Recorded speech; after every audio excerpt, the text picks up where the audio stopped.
Board of Selectmen's meeting to order Feels like home, everyone's ignoring me. for Monday, October 1st, 2018. As required by open meeting law, you are hereby informed that the town will be video and audio taping as well as live broadcasting this public meeting. In addition, anyone in the audience who plans to video or audio tape this meeting must notify the chairman prior to the start of the meeting. Hearing nobody, please join me in the Pledge of Allegiance. Allegiance to the flag of the United States of America, and to the republic for which it stands, one nation, under God, indivisible, with liberty and justice for all.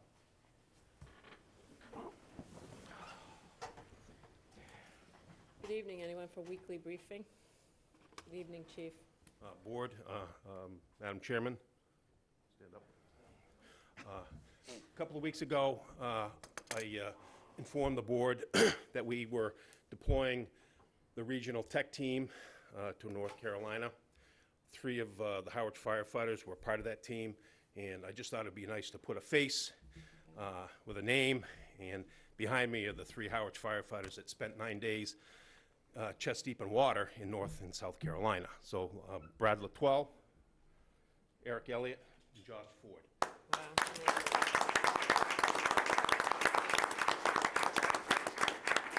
You know, I just think it was a voluntary duty. You know, I know one of them, he's got a pregnant wife. Whose birthday was it? Their birthdays. So, I mean, you say it's little things, but it's not. It's big things. They volunteered for this duty, and along with a lot of other dedicated firefighters from the Cape and Southeastern Mass. I'm very proud of them. So I wanted to bring them and just introduce you to these fine gentlemen. Thank you, Chief, and thank you all for your service.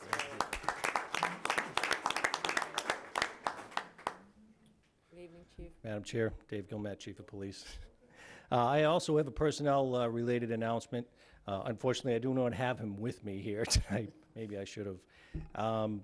Lieutenant John Sullivan, back September 13th, just graduated the FBI National Academy, and that is a very big deal.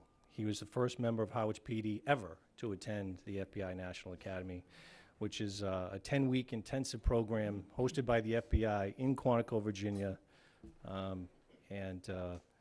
I spoke to Bill a little earlier this evening, and he's going to do a little story for John, so hopefully it'll be something in the Chronicle also. But very, very proud of John, and it's a big achievement for him, and it's a feather in the hat to the entire PD who you know, stood behind him in support while he was away. So just a congratulations to Lieutenant Sullivan for that accomplishment. That's terrific news. That's great. And one other announcement, Larry. I don't want to brag, but John's in my neighborhood. So I'm trying to take part of the goal from that. Yep. Okay, I'm sure you assisted in many ways while he was away.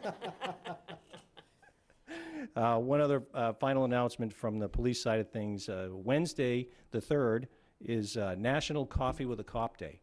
And we have selected, we had one last year down in Harwich Port, and I think there were more cops there than people coming in to speak with us. So we decided to change venue a little bit, change it up. We're going to do it at the community center, so we're good to go there. I think Dunkin' Donuts obviously is helping us out with that, and or maybe not. I'm not sure. But we are going to have tons of coffee and things to eat, and it's a national community policing initiative. It's basically just very simple idea. Just stop by, and if you would like to have a conversation with a police officer in your community, just talk about anything, really. If you have any questions, I'll be there, probably a few other members of the command staff, and obviously some patrol officers, too. So I just wanted to announce that. Great. That's Thank great. you. Thank you. Anybody else for a weekly briefing? Good evening, Carolyn.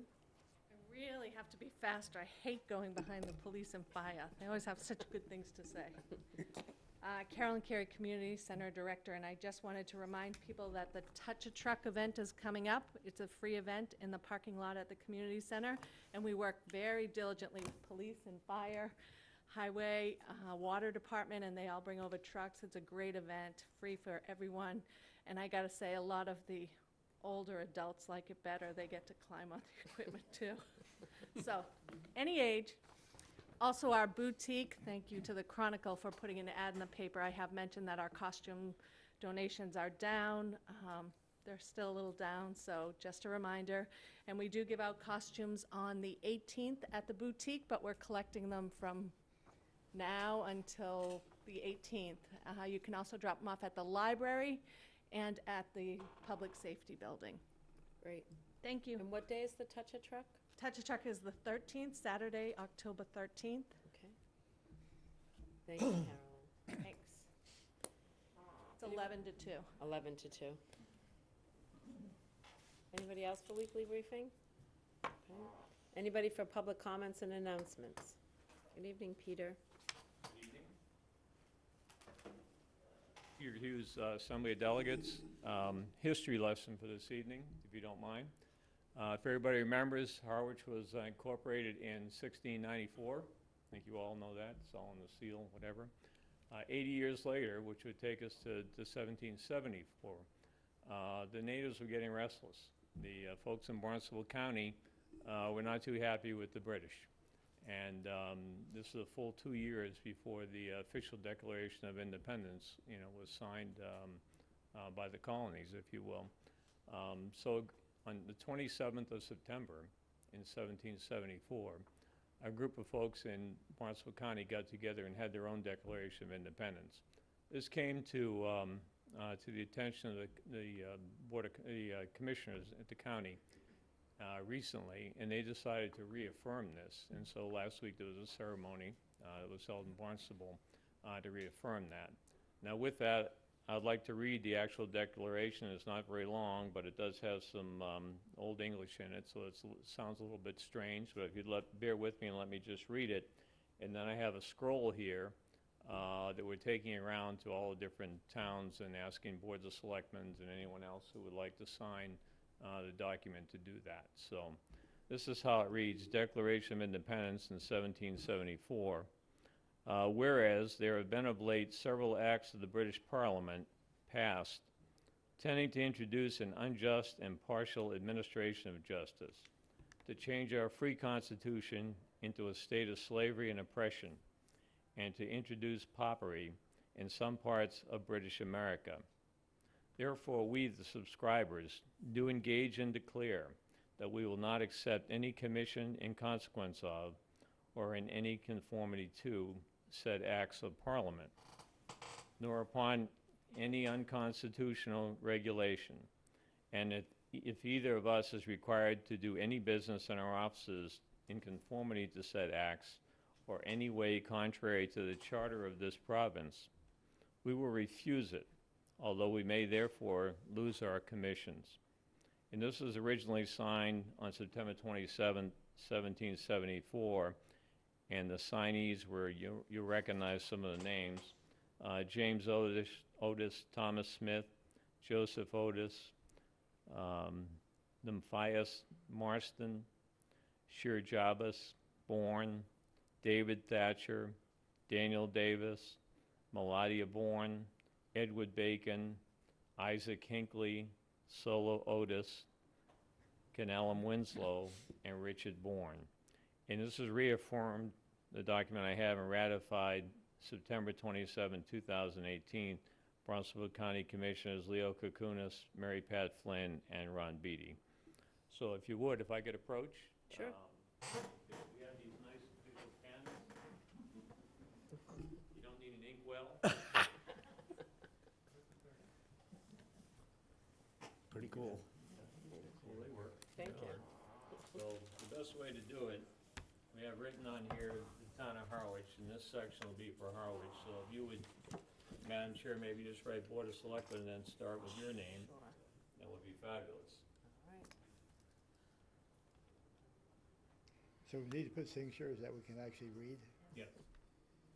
Larry, you get to sign a Zebediah Valentine. This has the whole official version of the document, so.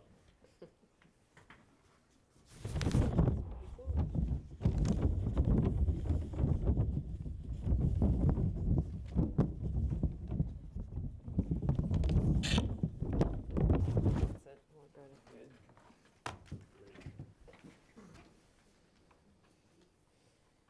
No, you don't get to keep the feather.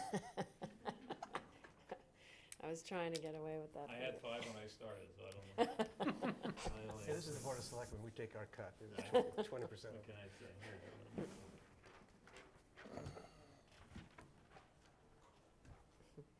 Peter, what group put all the legwork into this? Because I understand that they had to Taylor piece it Shot. together. Oh, no, they tell them.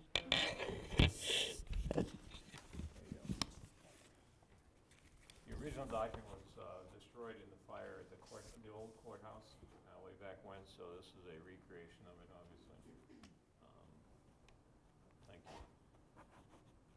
And I will say, I'll be outside at one of the tables out there, anybody in the audience that wants to come out and sign it. So thank you very much. Thank you, Peter. It's gonna make the rounds around the Cape, so. Great, thank you, thanks a lot. We'll move on to the consent agenda. Ed? Madam Chairman, I'd like to present the consent agenda and move approval of the items thereon, including the approval of minutes of May 7th, regular meeting, May 8th, regular meeting, and the September 10th regular meeting, and move to accept resignation of Larry Cole from the Harwich Energy Committee and as Harwich representative to CVEC effective September 30th, 2018.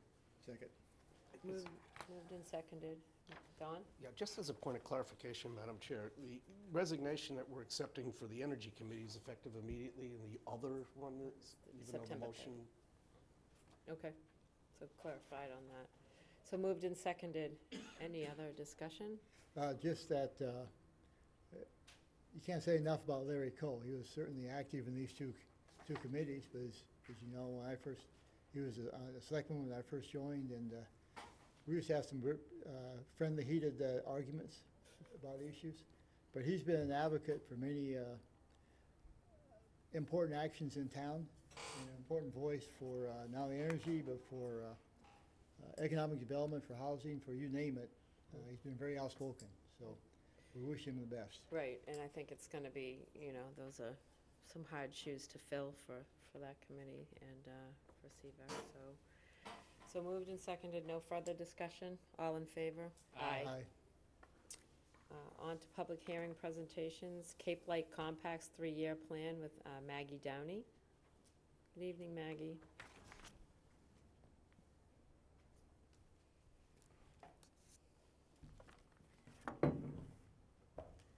Good evening. Thank you for having us this evening. I'm Maggie Downey. I'm the administrator of the Cape Light Compact. Nice to see some familiar faces. And with me is Brianna Kane, is the program manager for evaluation aspect of the program. So we thought we'd divide up the presentation so you just don't have to listen to me the whole time. So we're here tonight to give an update. You're our second town on the Cape. We were Chatham last week. I presented in Chatham last week on the work that we're doing for the 2019 to 2021 energy efficiency plan for Cape Cod and Martha's Vineyard. So the agenda, just going to give a brief overview of the Cape Light Compact in case anyone is not aware of what we do, who we are. And then, believe it or not, this is the fourth three-year energy efficiency plan that was mandated under the Green Communities Act, which passed in 2008. And I'm going to use some terminology, so I thought I would set it. We are under the law called program administrators. So so it's PAs. A PA equals the Cape Light Compact, and then the 7 investor-owned utilities. So we administer, the 8 PAs administer the energy efficiency programs statewide. So the Cape Light Compact is an award-winning energy services organization operated by the 21 towns on Cape Cod and Martha's Vineyard. We reorganized last year as a joint powers entity. We were formed under the Baker administration's amendment under the Municipal Modernization Act as a way to improve intergovernmental agreements. Rather than an IGA, we now have a joint powers agreement, which has introduced several, I think, really exciting features. Enhanced financial accountability. It separated the treasury functions from the actual joint powers entity. It's actually done by a separate outside entity, so you have some better checks and balances, as well as address some of the liability issues that were always out there relative to intergovernmental agreements. It clarified what the liabilities of each of the member towns are. So I think it strengthened the organization and improved financial transparency and accountability. So the mission of the compact, we do three primary things.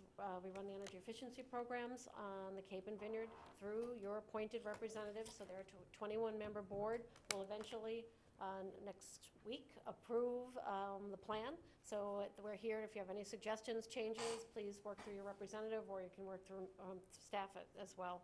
We also advocate for consumers. We do that mostly through appearing through regulatory proceedings at the Department of Public Utilities. I updated you on the Eversource rate case, the grid modernization dockets, making sure that the ratepayers, residents and businesses on the Cape and Vineyard are heard, and the issues that are of concern to us, such as cost shifting. Remember, they were looking to shift $30 million from Western Mass to Southeastern Mass. Unfortunately, we didn't win that argument. They did shift those costs down here, but we were able to bring about $8 million annually in ratepayer savings through the intervention in the rate case. And we also offer a competitive supply option for all customers. We have a 100% renewable green option for consumers who wish to participate. And we've been lower than the Eversource basic service rate for about 70% of the time. We also have a really great website with lots of information that help customers decide who they want to pick as a supplier, because the compact is just an option.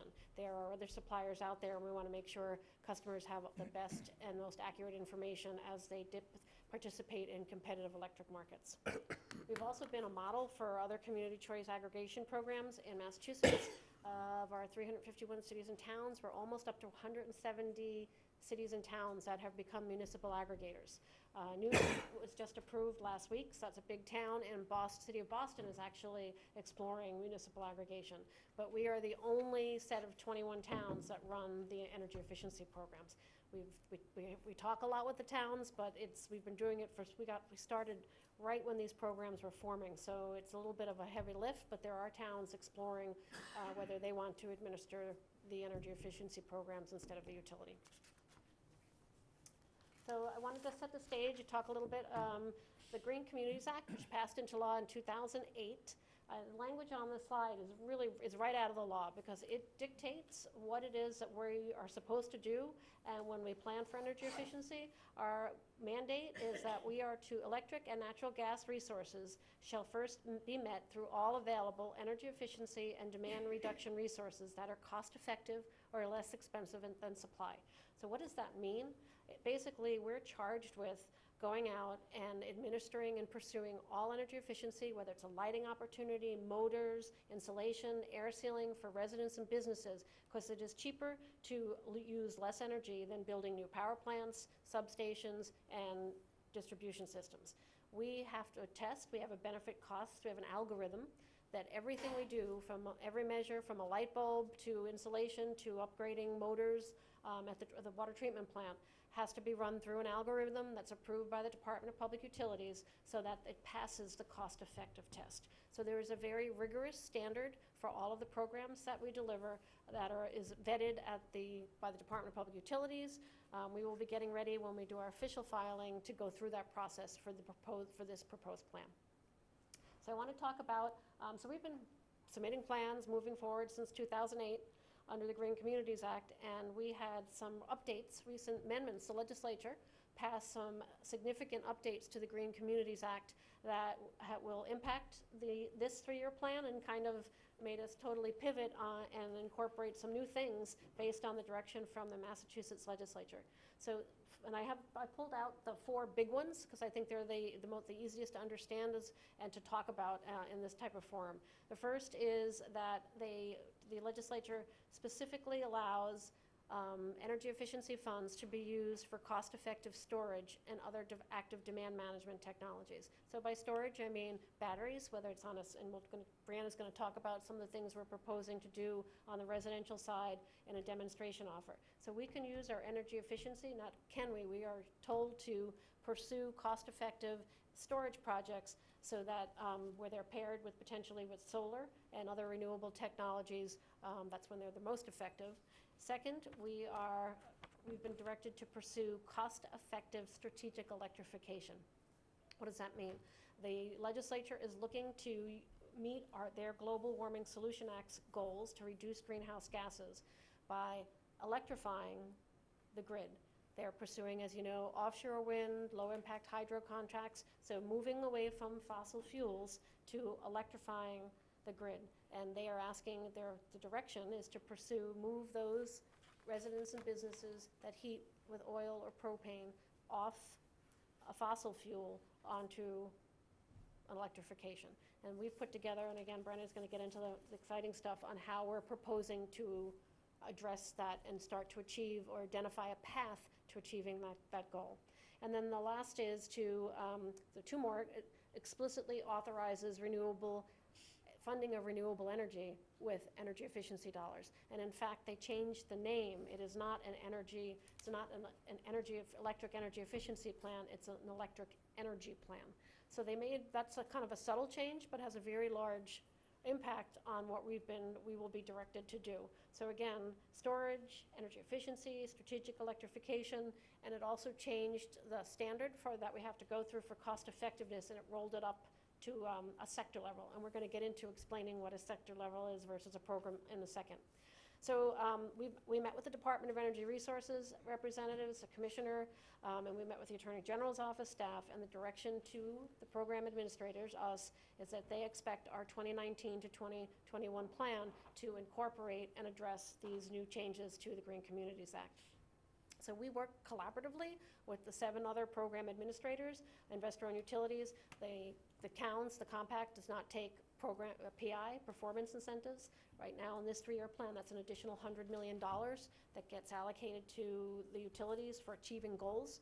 We're a public entity, so we don't receive PI, performance incentives, so they will develop their plans. That's really the key difference. And the statute allows cities and towns to do more than an investor-owned utility. There's explicit language that says that you can exceed a statewide plan. So those are the key differences. Otherwise, we work very closely with the utilities, we collaborate, and frequently develop and use their models, and they learn from us as well. So just a little bit of a calendar of events of how we got here. Last November through February, some of you may have participated. We held a series of stakeholder engagements. We did it a little differently this year. The board said to staff, go out, engage residents and businesses from the Cape and Vineyard and find out what's working in energy efficiency, what's not working, what would they like to see that we're not doing more of or less of. And we incorporated that into our potential study, and that shaped our first draft of the plan, which we submitted to the state on April 30th, where again, some of these dates are in statute. We're required to submit a first draft April 30th to the Energy Efficiency Advisory Council. We also submitted a second draft of the plan on September 14th, and it incorporated at a very high level some of the goals that I just went over. And we'll have a third draft of the plan this month, and then officially we will file the plan on October 31st. And that sets off a 3-month process. We will go through a fully adjudicated proceeding, so we will be a public comment period. Towns will be, all the notices in the paper, they'll be out there to comment on the plan. It's actually on our website now in draft form. And then we will receive information requests from the Attorney General, DOER, other stakeholders. And then we have a week of hearings in Boston where we're cross-examined, and the DPU goes through our models, and they'll eventually, we go back and forth, very formal legal process, and eventually they will change, approve as is, or edit our plan, and they are required to do all of that by January 31st. So October 31st to January 31st is a very intensive review process. So prior to that, and why we're here tonight, and why we've been talking about this since last year, is we're looking for feedback. We have an online survey that can be found on the link on the website. It's about 15 questions to say, are we doing the right things? We walk through everything from what we provide municipalities in the area of incentives, how our enhanced incentives, trying to gauge, are we doing the right thing with our dollars? I always like to remind myself and everybody else that these are our programs. We pay for these every month on our electric bill. So it's really important that we're doing what ratepayers want us to do with their funds. Remember, we're dictated by law to do things. We have certain requirements, but within those requirements, we want to make sure that we're being responsive to businesses and residents' needs. And then you can also email us. So the overview of the programs, I'm just going to go through this quickly, just 'cause it gets to the point I was talking about, program versus sector. So right now, prior to this change this summer in the statute, you had to be cost-effective at the program level. So that would be home energy services, new construction projects. We had different programs, and then we even have initiatives. But there only are 3 sectors: our residential sector, commercial and industrial sector, and they're basically businesses, residents, and then we have an income-eligible sector, a low-income sector by statute. So the changes to law, and then on the right it talks about your income levels for each of those. The law required us to be at a cost-effective at the program level, and then it brought it up now to the sector level. So that will mean that certain things can be included, that potentially at I'll use an example, installing PV might not have been cost-effective use of energy efficiencies at a program level, but now it rolls up to a sector level, so it is included with many other things and could be cost-effective. So an example, I was trying to think of something I could get everybody to get their heads around. It could be also a motor, really buried down, so everything now rolls up. So I know I'm kind of in the weeds, but it makes a big difference for what's offered in the plan. So now I'm going to turn the fun stuff over to Brianna to talk about program enhancements and things that we're proposing to do a little differently. We're continuing on many successful things, but here are the new things. So one of the things that the 3-year plan allows the compact and other program administrators to do is to call out specific enhancements that build upon the plan if there are such items. And the compact typically does offer some more robust incentives to our customers based upon the feedback that we've received or based upon what we've lessons learned from programs. So our statewide offerings currently in the residential coordinated program, which is our home energy services, offer incentives with no cap on installation measures for landlords that agree to let their tenants, who the electric bill's name is, get work done. We also, they have gas PAs with gas heated homes, and those are served by just the gas company. At the compact, we're allowed to do things a little bit differently. So when it came to what we saw in the field, we had landlords that had properties with customers who had electric bills in their names. Now, these improvements are really great and benefit the customer, but there was no real drive to get the landlord who owned the property to make these improvements. And we saw that time and time again in the field. So we thought and looked to see if we could offer 100% incentive for those projects. We run it through the BC model, everything still screens, and it's a really great service. We put protections in place for the customers to make sure that there's like a 1-year lock on their rent in certain areas so that they can't the landlord can't take advantage of the improvements and then say, thanks, have a nice day. So we worked and built upon that as an offering. Additionally, the compact is Cape Cod and Martha's Vineyard. We're out here marketing, we're meeting with you all the time, and everyone has an electric account, and so we are fuel blind in the essence that it's not driven by heating fuel type.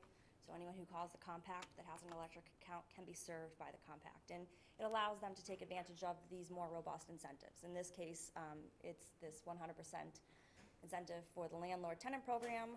In other years, it's been that we know our area, and we were able to offer a dehumidifier rebate for numerous years where no one else in the state did, because we had some studies that showed that it was more beneficial for our customers. So that's some of what the compact does. And these are the enhancements in our home energy services area. Income verification offerings. So we do have a low-income program that is offered statewide, coordinated with the other PAs and the Low-Income Energy Efficiency Affordability Network, LEAN. We offer 2 additional pieces of income verification. One is that these programs exist statewide, and one of the requirements oftentimes is being on electric, gas, or discount rate, or being on fuel assistance. And while the compact supports that and pushes everyone to do that so that we can best serve and utilize and leverage other funds to help customers in their homes in these income classes, We did have a number of customers that did not apply for things like fuel assistance or food stamps, primarily a lot of our seniors. They felt that they were okay to take care of themselves, but they couldn't afford these improvements. And so knowing the income qualifications and the guidelines and the screenings, we took that in-house many years ago, and it's something that we continue to propose that we do in this current 3-year plan. Additionally, we also have another category that we've been offering incentives to 100%. We do income verification in-house. It's our 61 to 80% of median income. That is kind of our working group of people. A lot of times it's paycheck to paycheck. They make enough money, but not to qualify for some of these enhanced offerings. So we also saw that there was a large group of these customers that were not benefiting from the energy efficiency improvements that really could use that reduction in KWH consumption in their homes. So we started doing this income qualification for them in order to offer them 100% incentive, and that's something that we look to continue going forward. Now we're going to touch upon residential behavior and demand management offering. So in the past, the compact has done a number of demonstration projects where we have tried to do some meters installed on your home to help you know what you're using in real time. And we've looked and worked at them. We find them very interesting to customers, but we also are getting feedback that there's this other offering out there. It's by a company called O-Power. It's a paper report. They basically would do a mailing to a select group of customers that we could target, we can design, we can also market the compact programs. It looks at your current electric consumption, and it does do kind of a neighborhood comparison. We are able to put some metrics in place to make sure that it's not just targeting, you know, you don't get your electric bill and you're being compared to everyone who doesn't live here. So we can work on that with O-Power. But this is an offering in a way to show people what they use and market the programs and let them know what things are available and what they can take advantage of. So strategic electrification. This is the big one, this plan, and we think we have met with customers and the Department of Energy Resources and Attorney Generals, and they, because of the Green Communities enhancements in 2018, are really looking to see what the compact can offer. So during this offering, a residential enhanced offering, this is leveraging those 3 pieces, kind of a trifecta for getting people to get off of delivered fuels. So we're looking to work with 700 non-gas heated participants. We have income tiers for this offering. So we would be converting these customers who are on delivered fuel, so a lot of the lower Cape region that doesn't have natural gas options, converting them from off of oil propane to actually cold climate air source heat pumps, making their house more comfortable, adding and tying in PV and battery storage so that they're kind of their own grid. You have a power outage, you can use your battery storage. You have solar, it's helping offset your bills. And so we have some tiered levels for that, and the plan has more detail on some of those pieces. Once again, to continue building upon some of those smart home energy monitoring items that we've done in the past, we will still continue to investigate smart appliances, connectivity with the grid, plug load controls, Wi-Fi T-stats that can operate through an app on your phone so that you control things smarter. Within our commercial and industrial programs, the Cape and Vineyard have a lot of small businesses, and that's something that we're looking to help. We don't have giant industrial sectors that we can target as some of the other program administrators. So we look to offer some continued incentives for insulation. Those are thermal measures and air sealing in new construction programs. We continue also to propose offering up to 100% for municipalities. We know town buildings need upgrading, and how can we support that? So that's an offering. We have a cap of up to $150,000. After that, if there's a project, we go before the board, get support from moving the project, answer any questions that are had. And once again, these all kind of have to go through our BC model all the time and are always screened to be cost effective. A small business incentives where we're offering 100% on, as well as zero interest financing. And the small business program is kind of a home energy assessment for your business, where we're trying to get more businesses to do some direct install measures and then try to work with them on at differing times of the year when it makes most sense to make upgrades to their businesses, whether they rent or own the property. We also have a nonprofit enhancement where we're doing up to 100% for small nonprofits, 501c3s, to try to help them save electric usage. And then our Main Streets initiative, where we work with the towns and local businesses and do a targeted offering, usually limited time, to get people to uptick getting the efficiency measures installed. And then some other enhancements that we're looking at: residential and C&I, commercial, industrial. So we're building and starting with residential when it comes to the battery storage, but we'll also be looking at opportunities for commercial projects. And then, as many of the towns are also looking, some of the electric vehicle charging stations. Transportation is a big part of the Global Warming Solutions Act in Massachusetts. So those will be things that, we want to put forward that we might not be looking at in 19, but starting in 20 and 21. So those are, we went through quickly, a lot of enhancements, but they're enhancements because we're doing things that are different than an investor-owned utility and the other PAs. So when we file our plan, it's a huge statewide document, and then there's about 20 pages of what the Cape Light Compact is offering that's different from the state. And that's what we really wanted to talk about and introduce you to tonight. Thank you. It's a lot of information, very No. helpful. Any questions? Larry? I agree, it's too much information. You'll cause me to go back and read some of this. And I'm glad you mentioned it. I complain when I get the notices from the companies telling me I'm not keeping up with my neighbors, and I look around and my neighbors aren't here. So we've taken that. We know that feedback currently exists. So. Let me ask you, sort of just have a big picture item. You list a whole bunch of assistance programs, offering programs. How much money is behind that? We end up prioritizing, allocating that. It seems like you could easily exceed the amount of money you have available to do all the stuff you just mentioned. And my second part of that is, do people know how to apply for assistance or offering now? Is that on the website, or So maybe we you have can speak to those two information. issues? Yep. So on the budget, do you want Sure, the 3-year so- budget? So the 3-year budget, this is not an insignificant budget. The budgets for the proposed next 3-year plan is approximately $150 million over 3 years of ratepayer funds that we would be administering. We've just introduced for the board, we did our bill impacts. So we take down, because you might remember, bump it up to the sector level again. So the board asked us at our meeting last week, Valerie Bell's your representative, and she's awesome.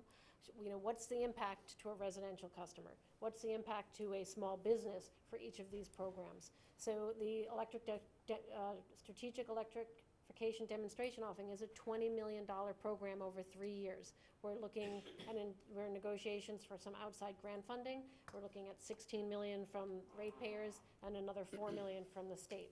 But should we not get that, the board has to decide, do you want to keep the same size? Do you want to make it smaller? So that's the type of direction that the board is giving us. So it's to answer your question, Larry, it's a $153 million budget for 3 years. And every year, it's fully reconciling. So we put forward a plan. You have a budget for up to $150 million, but every November, I have to true up for the upcoming year. I look at what's been spent, in that first year. So this time in 2019, I will do a look back and say, I was to spend for example, $50 million. And I'm collecting that from all of us. If I am not spending that money, and I will then adjust it for the following year. Because what you don't want to do, and I don't want to be doing, is sitting on ratepayer funds. So every year, based on what you've done, that first 10 months of the year, you adjust for the following year. If you're on target, that's no change. But if you're not spending it, then you can reconcile, and each of the bills then are adjusted.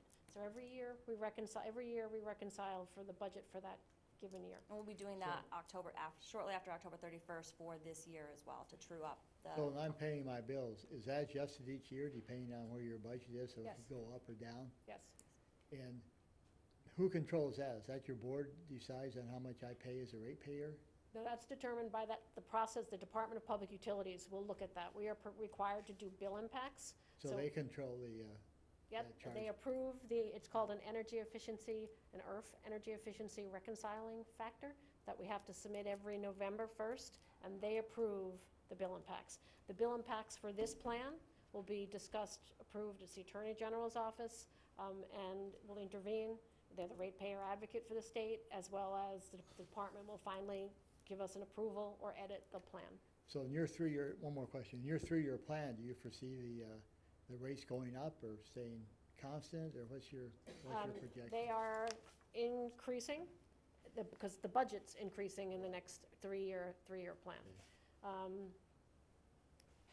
So the impact, That's okay, if I can get it, I can read it myself. you know what, later. actually, on our website, because I just did this to the board, in the board packet from last Wednesday, you'll see we did the bill impact, so I can say residential bill impact is $2.02. Because I can see people asking that question, what's it Yes. mean to me Yep. individually? So They do like- vary by the rate class. Yes, but for the residential, it's a $2.02 increase a month.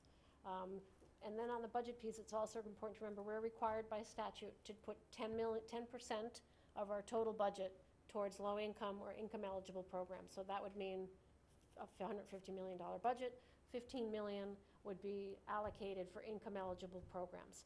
If you are, we put up some numbers on people's income levels. If you had questions, you could call our 800 number at the Cape Light Compact, and we could enroll you right there over the phone and make sure that you're getting the maximum amount that you're eligible for. One final question, if I may. We just last week went through discussion on energy efficiency softwares and that type of stuff. Does this mean in the future we'd have to get approval from your group to move ahead on that because your cost analyses, or? So you're talking about, Margaret Song was here talking about green communities. So Margaret's on our commercial, she's the commercial program manager, so it's all tied in. And what actually is happening is you're leveraging dollars. So you're taking dollars from green communities, and then we're bringing in cost-effective energy efficiency dollars. I'm okay with that. I'm just wondering if we have to go through another No, regulatory nope, we're doing it now. okay step to make that happen. No, we're coordinating, and Chris is working very closely with his staff to make sure that that all gets done upfront. Michael? I'm all set, thank you. Ed? When you began your presentation, you talked about the 8 other program administrators, and there was a incentive fund that the other 8 participated in, but Cape Light didn't. What's the rationale for that? So, PI, they call it, performance incentives. Remember, kind of so funny for me to argue the other side, but they are utilities. They are in the business of selling electrons or selling natural gas. So the state, the legislature, is now mandating that they run programs that reduce their sales and their revenue. So this is what the state is doing to compensate them and offset that. They have if they achieve their savings goals, they're eligible for performance incentives. And if they've achieved their savings goals, they've lost out in sales. So when the towns on the Cape and Vineyard achieve their savings goals, it's a good thing, but that's a good thing. Okay, so, but what, the state decides it's not good to offer us an incentive to achieve our goals? It just seems, Well, we're not eligible by statute. Yeah. You're a public entity, you wouldn't be eligible for a performance incentive that goes to your share. It's specific, it goes to shareholders and to a company. Oh, I So see. we just don't even meet that. Okay. It's not a program incentive to help necessarily Yeah. customers and businesses okay. pay less for the energy services. So we just wouldn't be eligible by definition as a Okay. public entity. Okay. Don? Thank you, Madam Chair. I think this is all terrific stuff.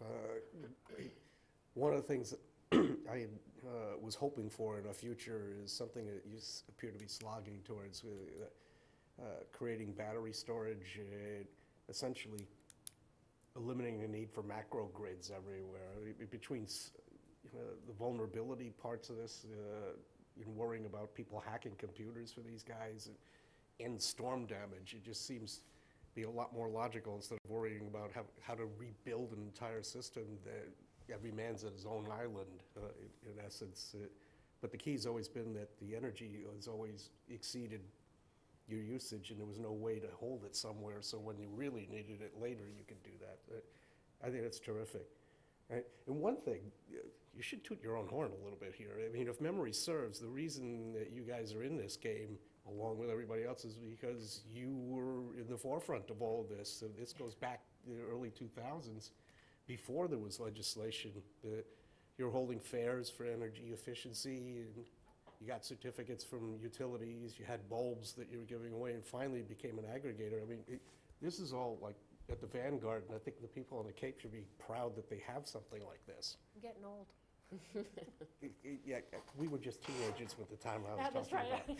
So yes, and again, this isn't the compact, like, because I was there in the beginning, it wasn't a staff idea. It was the selectmen on the Cape and Vineyard wanted to make sure that the funds that you were paying every month in your electric bill stayed on the Cape and the Vineyard. Actually, it stayed on the Cape. The Vineyard joined us, a year later. But that was early selectmen. From Dennis. I heard you mention some of, Larry Cole's name, Matt Patrick, someone from Falmouth. It was Commissioner Rob O'Leary, and a lot of names that people that, and then it got embraced. It was handed to staff and handed to the towns. It was all your energy committees. Before you had energy committees, you had selectmen that were sat on the Cape Light Compact, but it was really the brainchild of the selectmen. If I could, just to finish up, Madam Chair, the one thing that I don't see, and I'm kind of curious about it, we've gotten to the point of over the last 100 years where we've created codes for how far apart studs can be, for safety, for fire codes, for all kinds of codes, electrical codes.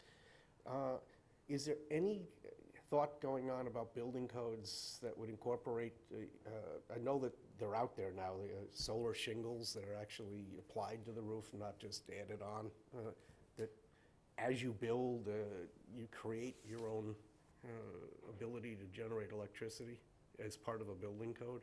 I have not seen that even talked about yet at the stretch code. I'm not sure that the technology is there yet. It's evolving so quickly, but I haven't seen anything beyond, the stretch code, which really deals with envelope and building shell.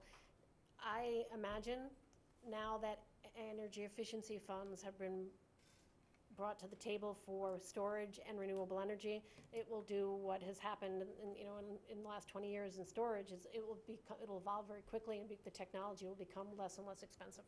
So it wouldn't surprise me 3 years or 6 years from now if they see it, but I haven't seen it yet. Well, the reason I say that is because it's obviously more expensive if it's integrated into the design of like a commercial building and/or a home, and you're building it flat out with that as integral to your house, as opposed to adding it on and then coming in and putting the adapters into the electrical panels.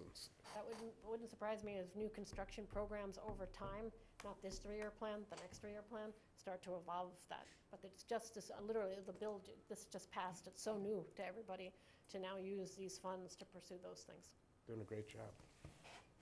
Thank you. I do have one question to Dawn mentioned the residential battery storage program. Now, what's the timeline on that in terms of how quickly you think you can move So on? we have to get it approved, and that's not an easy lift. We have to have the Department of Public Utilities approve it by January 31st. That's their deadline.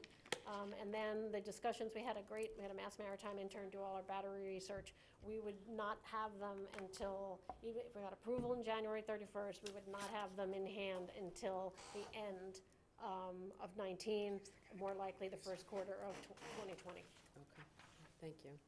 Great presentation, thanks very much. Thank you.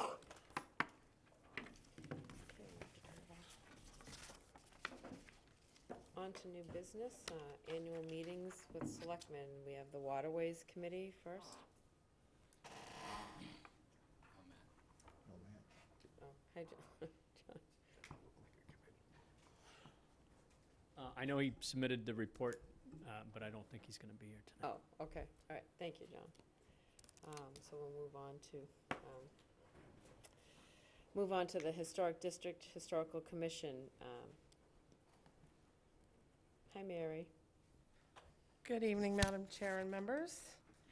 My name is Mary Maslowski. I'm the chairperson of the Historic District and Historical Commission. I did leave you each a copy of our report from this year. So the commission continues its role of preserving and protecting historically designated properties in the town of Harwich. We've given you numbers for fiscal 2018. So we reviewed 15 notices of intent for demolition. 13 applications were granted. We did issue one demolition delay, which was in the campground. And we did remove one building that was noted to be less than 100 years old that had actually found its way onto our list. In addition to that, we reviewed 7 historic district certificate applications. 5 certificates of appropriateness were granted, and 2 certificates of non-applicability were granted. In addition to conducting the regular monthly business, the commission continues to implement the newest historic inventory list, which was completed with the first round of community preservation funds. While doing so, we are still working with property owners to improve the process, and we are still continuing to discuss the best way to revise and refine the current list, because we still find from time to time that we are getting requests from property owners that either an accessory building or their actual property is not in fact 100 years old. And we've had probably 10 to 12 since the new list was rolled out that have proven not to be true, that they were mistakenly included on the inventory list. So we're still trying to work out the best way to address those. Currently, we do it on a case-by-case basis and allow them to come in early. In addition, the commission issued a certificate of appropriateness to the Recreation Commission for continuing improvements at Brooks Park, which, as all of you know, is also in the Historic District. This past year, the Recreation Commission permitted the new restrooms, and we would expect that soon they'll be in for the new lighting that's proposed in the park. Finally, I just wanted to thank Barbara Dowd, Patricia Scarnisi, and Joe Powers, each of whom has resigned from our commission in the past year, but I wanted to thank them for their service to the commission and to the town of Harwich. For anyone interested, the commission does still have some vacancies, which we would appreciate being filled. We have one full-time position and I believe 2 associate positions that are still available. In addition, as a notice to all residents, the commission's 2018 regulatory meetings are the 3rd Wednesday of every month at 6 p.m. here in the Griffin Room, generally speaking. So if anyone's interested, we encourage them to attend. Thank you, Mary. You're welcome. Any questions? No. Thank you, Mary. Ed? Dawn? Thank you. All right. Thank you very much. The Board of Selectmen FY '20 budget message. In that regard, there's a draft in the packet, and looking just to share that and get any feedback if anyone else has any additional items they'd like to include. Don? It's a good message, but I would really like to include in it that we're keeping, that we will be bound to keep an eye on the cumulative effect of the borrowings that we've made. Not all of them are subject our purview. I mean, as you move forward, if we do adopt the town meeting, the Tri-Town Authority, that's going to have borrowing authority. But that still goes on top of our taxpayers' bills. The regional tech school, it's not us, but it's still nonetheless going to be on their tax bills. So somewhere in here, we probably want to mention that we're keeping an eye on the cumulative effect of all borrowings on the ability of taxpayers to pay. So any comments, just forward them to me, because I'm going to do the final for next week. We do already keep track of that material, so we'll make sure we can incorporate that. I don't think that's Right. No, but as a operationally message to the concern. public, I think they should Yep. know that we're really on that, that every dollar that goes out, it doesn't matter whether it's going into operations or borrowing, it matters that you can afford to pay it. Ed, do you have any comments? Not at this time, but there are some areas that I will provide some suggestions Okay. on how to sort of, So if everybody can get me their Elaborate, comments, you know, really by tomorrow afternoon, because I'm putting the final together and needs to be in the packet, so, thank you. Okay. Authorize the chair to sign change order for the Saquotucket Landside Project in the amount of $87,450. Chris, you want to discuss this? Madam Chair, one thing, just looking at this, the material actually had two requests in it, and it was in the material was there, but the two requests are for the Landside project. As the board will recall, we have the former Downey property that we're doing the parking lot. And that was the one item that remained out there to be done. So we have gone to kind of make sure we get that covered. In the covering of that, we actually were estimating, I want to say about $120,000 in the price of asphalt and the work that's being done. It did come in higher than that, but the two items that we have this evening that were in the package, one was for the site preparation from eastward in the amount of the $87,450, and that really just prepares the site for the pavement and gets that work done. And then the pavement itself, one of the reasons for the additional cost is because you can't, or not can't, but because we don't want to go subsurface with a lot of drainage, because obviously it is a brownfield site. We're using what's called porous pavement, so it basically, the water pours into the pavement and then that acts as a catch basin, so you don't have to go very deep. But that is an expensive process to use. So we do have a quote from Lawrence Lynch and they're on the procurement, I think the county bid work. And that number is $76,176 is the number that I have on that. So I would request that the board approve both of those. Obviously, both of those are above the $50,000 authorization that I have. And what that would do is allow for the commencement of the paving to kind of finalize the last element of that project to be commenced and hopefully finish. Okay. So, in that regard, though, we have the one figure listed. That we're going to have any particular issue? I think we can put it back on for next week for the Lawrence Lynch one, just for full disclosure. I just point out, the material was in the package, but it wasn't very clear, so Right. we can hold off on that. Okay. Larry? First, thank you, Chris, for worrying about the subsurface drainage. We've had numerous discussions on that but I'm a little disappointed in what was in the packet. You know, we've had so many discussions on this. I'd really like to see, each time we have a request like this, that brings us back to the, lack of a better term, ground zero, so that we know what was appropriated, what's been spent to date. Does this fit? I'm sure it does, but where does this fit within that appropriation? So I was trying to look back a bit, but we've had so many things going on, it's hard to keep track of it. And actually, that's true of any request. I think if anything comes up, I think it'd be good if you inform us, you know, exactly what the details, just, you know, lines of what was appropriate, how it's been spent, what's left. Make our discussion a lot easier. Okay, yeah, Madam Chair, through you, yeah, we can provide that. In terms of this, we have the $1 million grant. Obviously, the $1 million grant was designed to cover some of these expenses, plus obviously the snack shack was the primary portion. We were hoping internally to be able to turn back close to $200,000. It's looking like it's probably going to be about $100,000.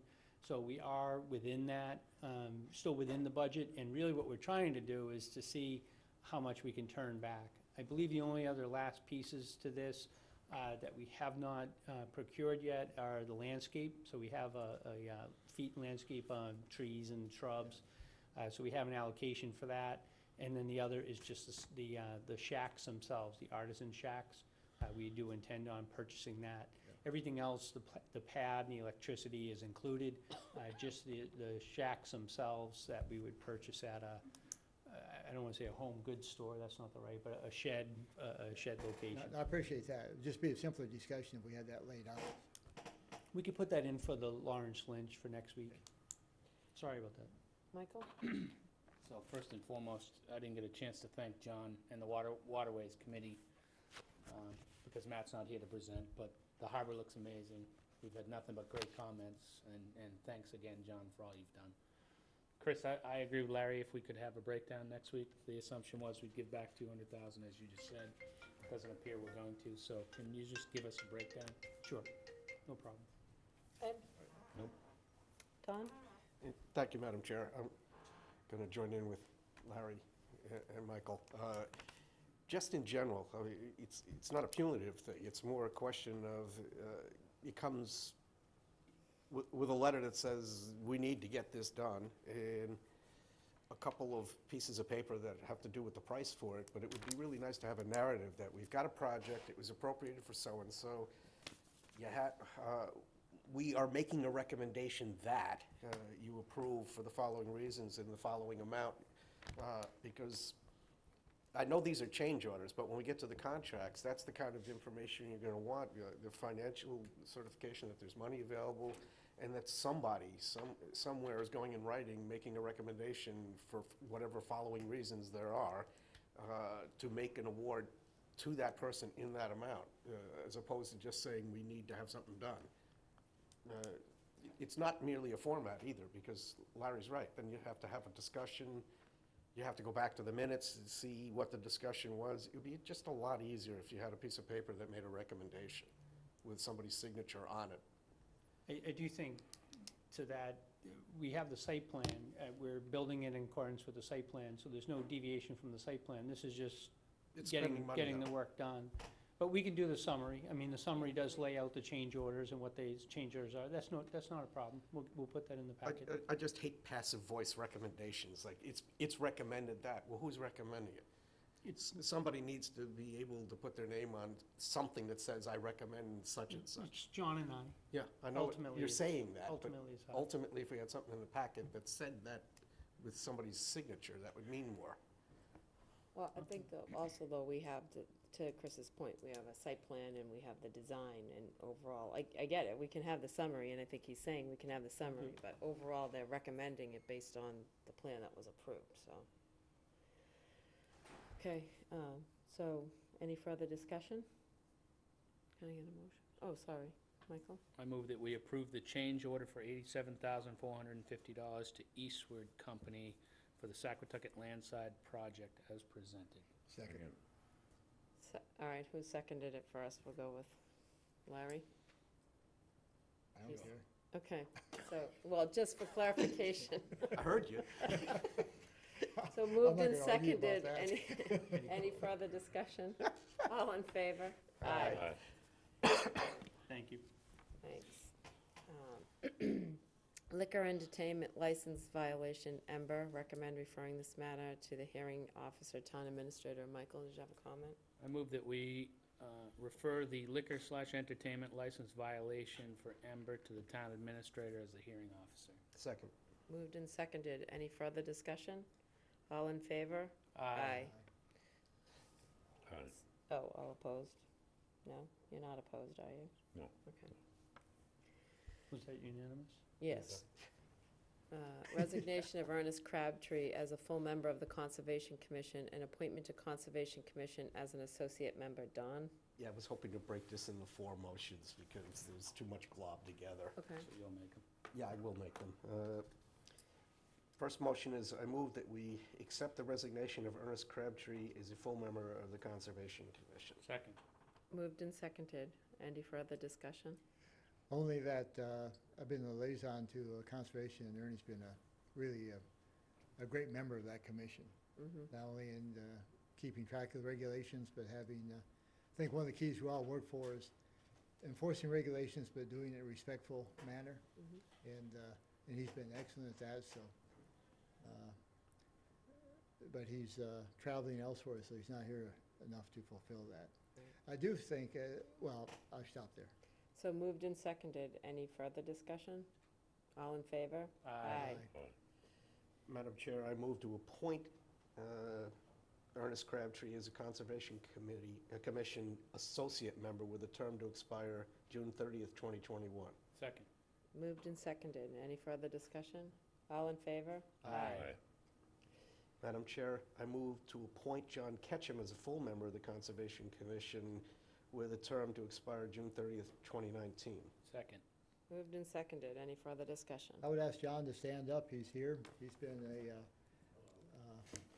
He's John, been thank extraordinarily you. patient.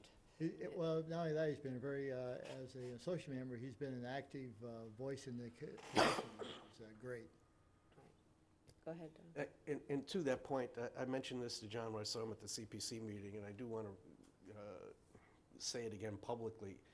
Nothing that transpired had anything to do with him. It's just that the associate member really wasn't a member under the law, so we weren't able to move forward with what's going to be the next motion. But it had nothing to do with him or his character. I hear terrific things about the guy. Right. Don't get a big head. That's all you're going to get, no pay raise. Okay. So you want to make that All in motion? favor? We did make it, so. No, I did Did we already. vote on Yeah, that? no, he's make, did you make it? You made You the didn't? motion. I made a motion that we appoint him as a full member of the Sorry. All in favor? Conservation Commission with an effective date, No, no, it's okay. You did make that motion. I apologize. What was the Yeah, term, made and though? seconded. June 30th, No further 2019. discussion. All in favor? He's taking it. Aye. Aye. And Madam Chair, finally, I would like to make a motion to appoint, at the recommendation of the Conservation Commission, John Ketchum to the Community Preservation Committee with a term to expire June 30th, 2019. Second. Moved and seconded. Any further discussion?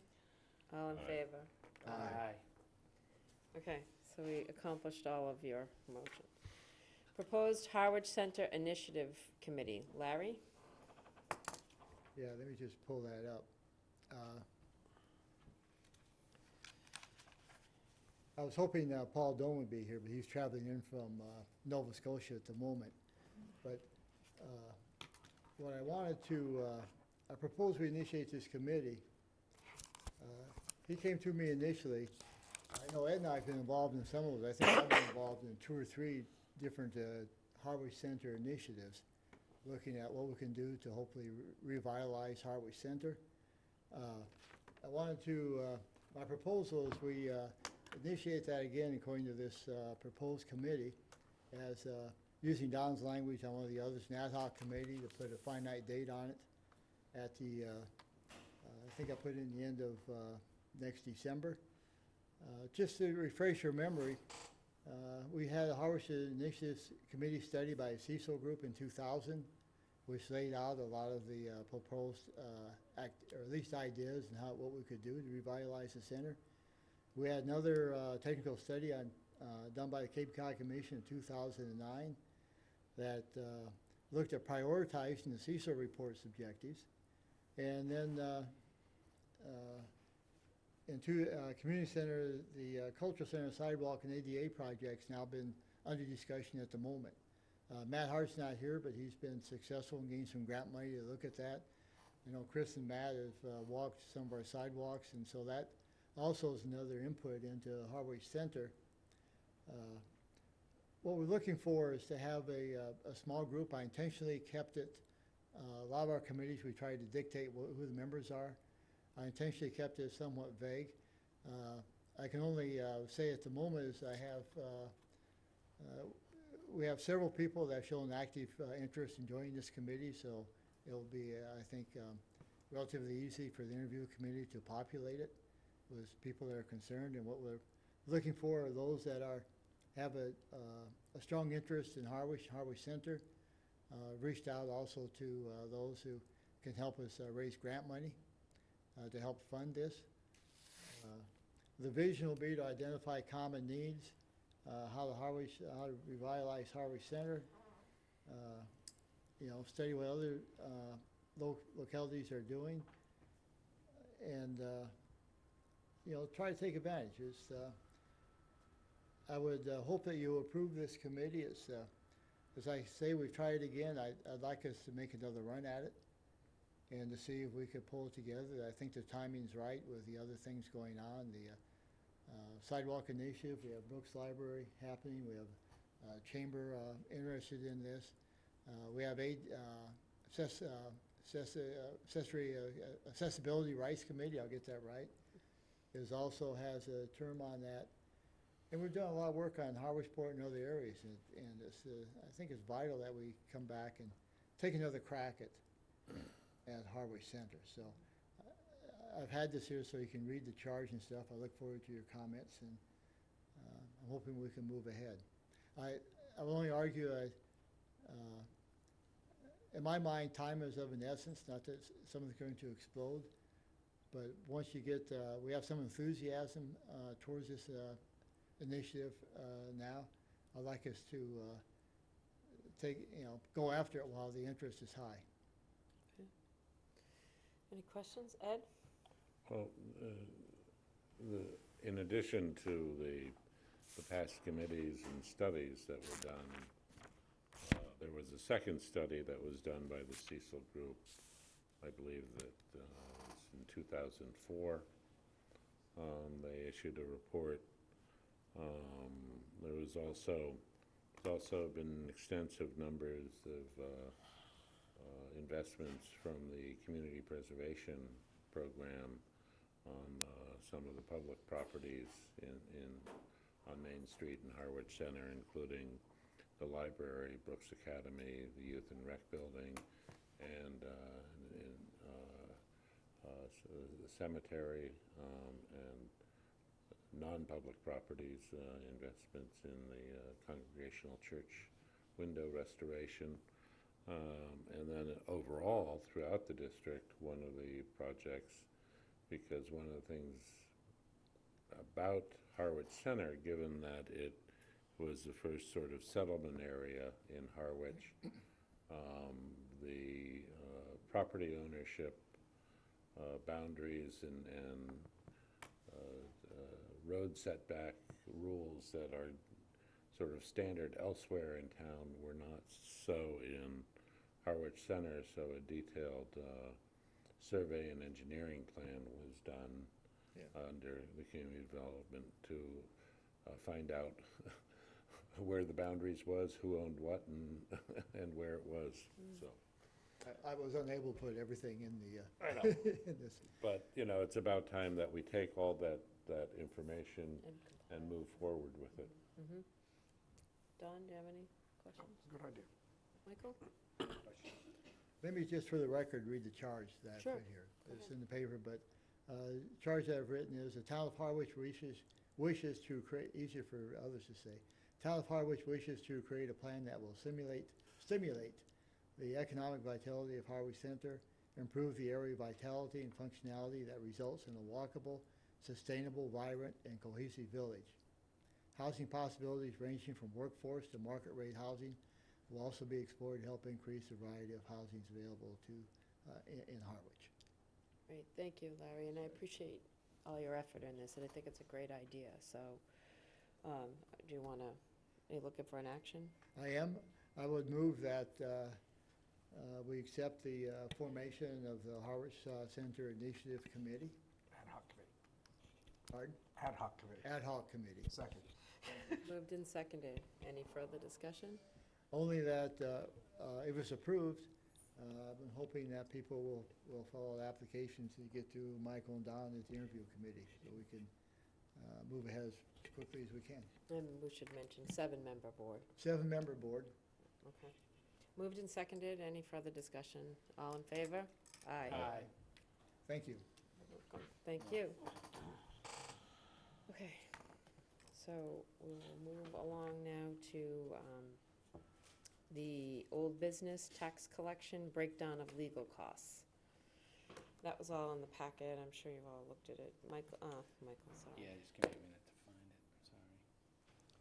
Chris, did you want to comment on it? Just, we did provide the information. We do pay each of the attorneys to engage this work, and then we have the amount that gets added to the lien, so we do ultimately recover the cost by adding it to the liens. I would suggest the lady, Attorney Bloom, is in the process of opening a office, I believe she said in Plymouth, in the next couple weeks.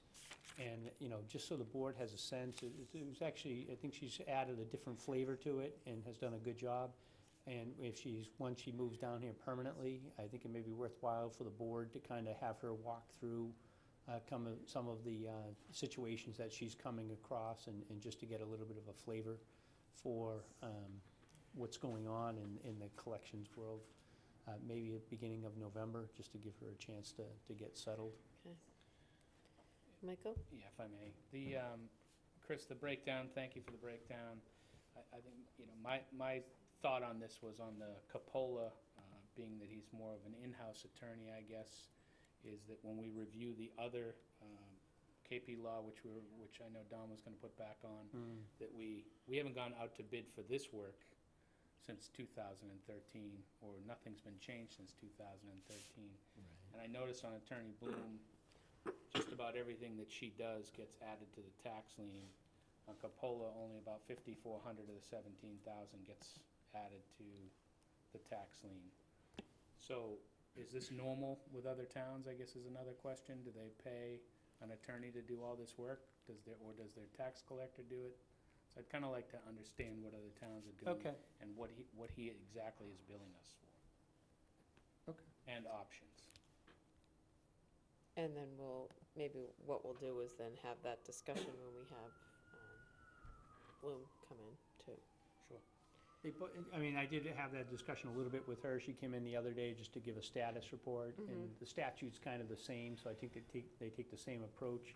I think in some of these cases, that Attorney Capola, like on the one location there, the foreclosure, the Sykes one, that's much further along in terms of the process, and there are filings.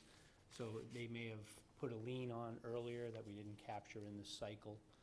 Everything Attorney Bloom has done has been done, fairly recently. Right. But let me try to get a sense, because it's a fair question, but my understanding is that we're recovering all the legal expenses, because we can by statute. Right.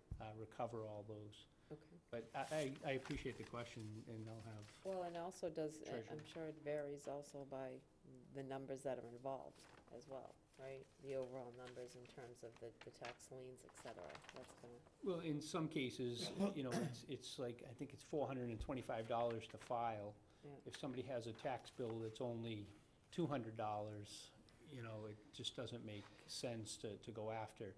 And I would say that I think the treasurer has done a good job of looking at homes that are second homes.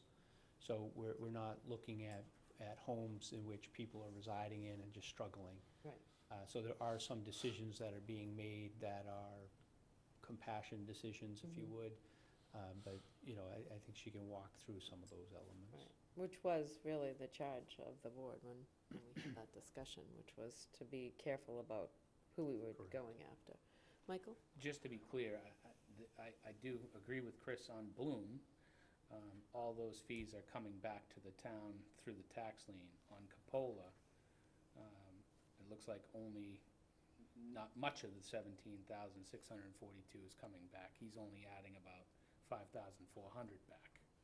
Yeah, but aren't you saying that? I'll get a better accounting for that. Okay. It may just be that it's aged, Right, but let me check. okay. All right, so we'll come back with that information. The status of the outreach coordinator RFP, Chris? Yeah, this, I think we may have mentioned at the last meeting, maybe under the town administrator's report, really two things. We put it out, and we did kind of actively try to seek out people that may have some interest in applying for it, and we did not get any takers. So one of the things I was thinking about doing, I am trying to work on getting different items in for the capital budget. And we had, when I first started, there was a certain allocation that was in the budget that we usually funded out of free cash to have more so pay CDM expenses. But I think in this case, maybe having funding the status of the outreach coordinator from a more substantial funding source for a period of time to kind of kickstart things may make some sense. So I was gonna put together that capital request, and then that would come back before the board, obviously, as we do the capital budget. And then try to, because we do have some funding this year, we could still try to recruit somebody or not someone, but a firm to come in and do the work, try to target May, and then have enough in this year's budget to bring us into July 1, and then rely upon that if we are able to get that funded. So I think potentially having a more significant amount of funding may draw more interest.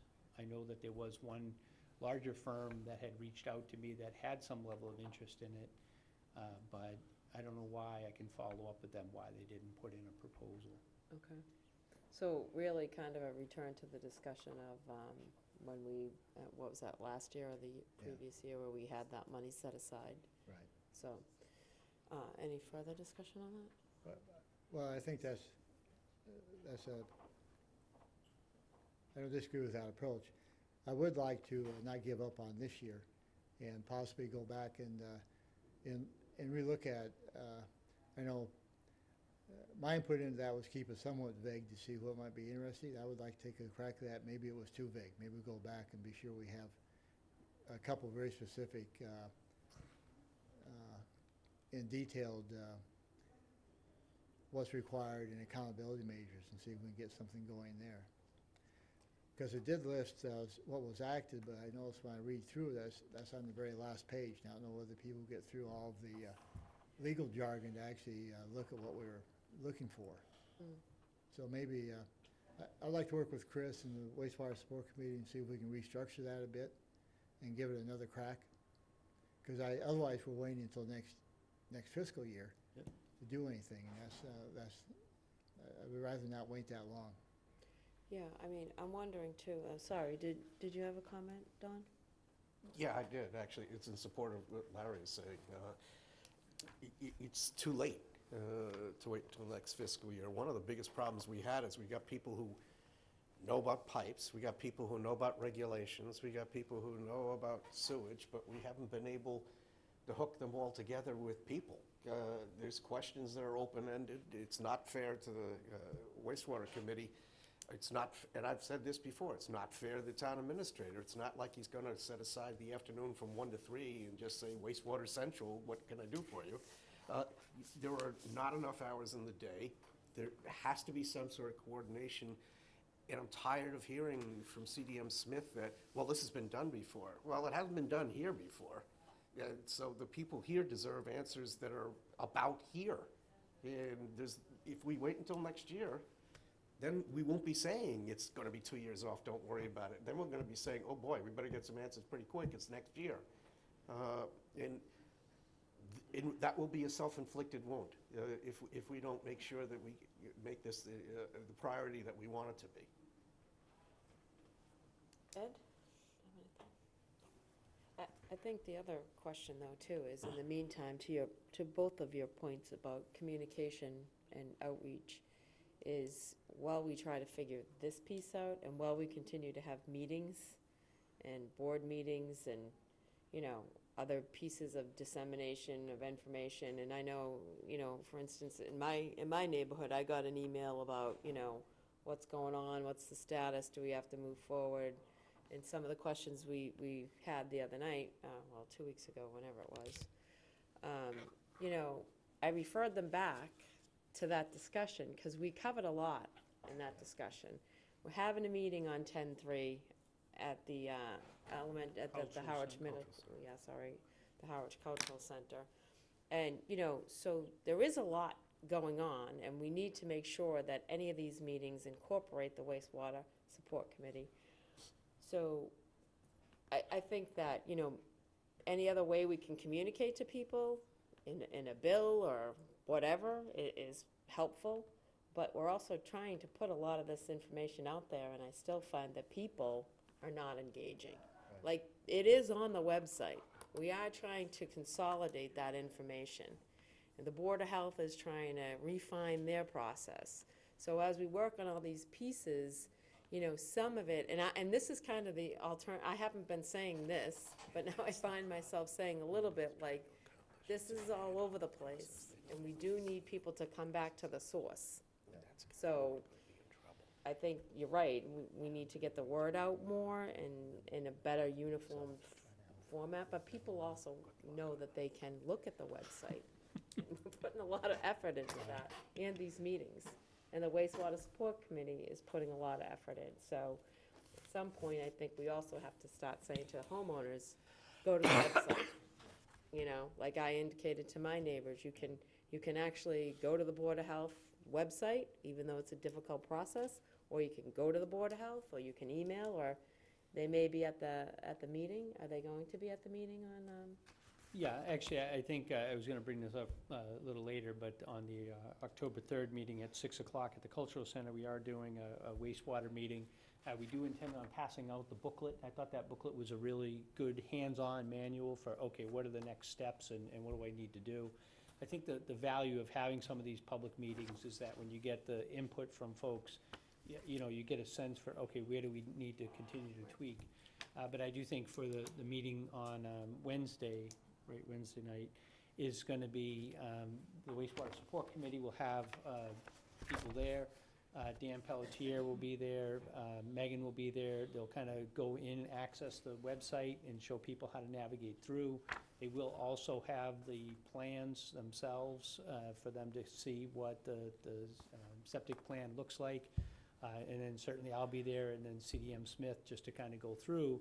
And I think the more we find out what questions remain, the more we can get information. But I think that the information out there, I mean, it's really quality work, and we just need people to kind of look at it and absorb it. okay, any further discussion? Okay. We'll move on to the board policy on access to town council. It's in your packet. Do you want to talk about this at all? This wasn't mine. Yeah, this is Dawn's, I know.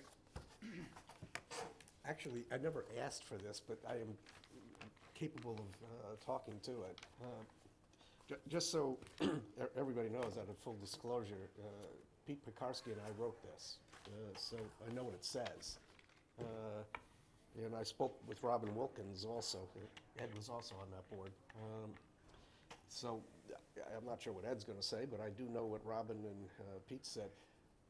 The words, I often write words and I say what I mean and I mean what I say. It's not the same as the verbal part of me. This says that this policy is for all the boards and employees subject to the jurisdiction of the Board of Selectmen.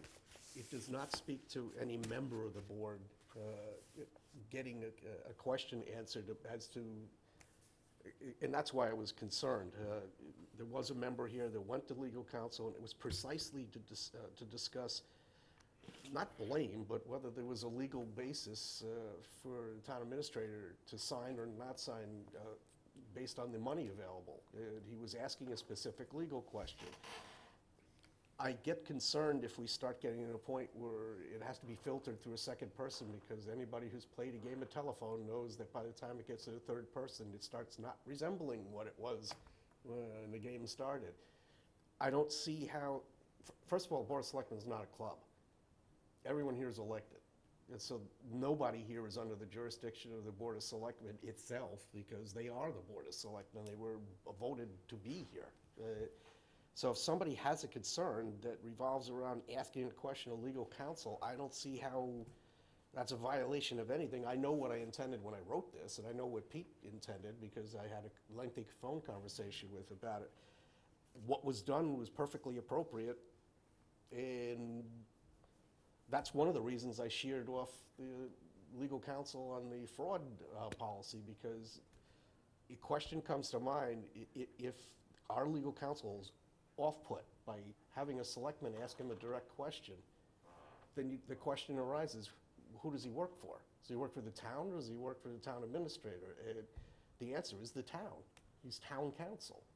So this isn't a punitive thing. I'm just pointing out that this policy does not subject any member of this Board of Selectmen to any process to approach our legal counsel. It was specifically developed for a period of time, and I think Ed knows this.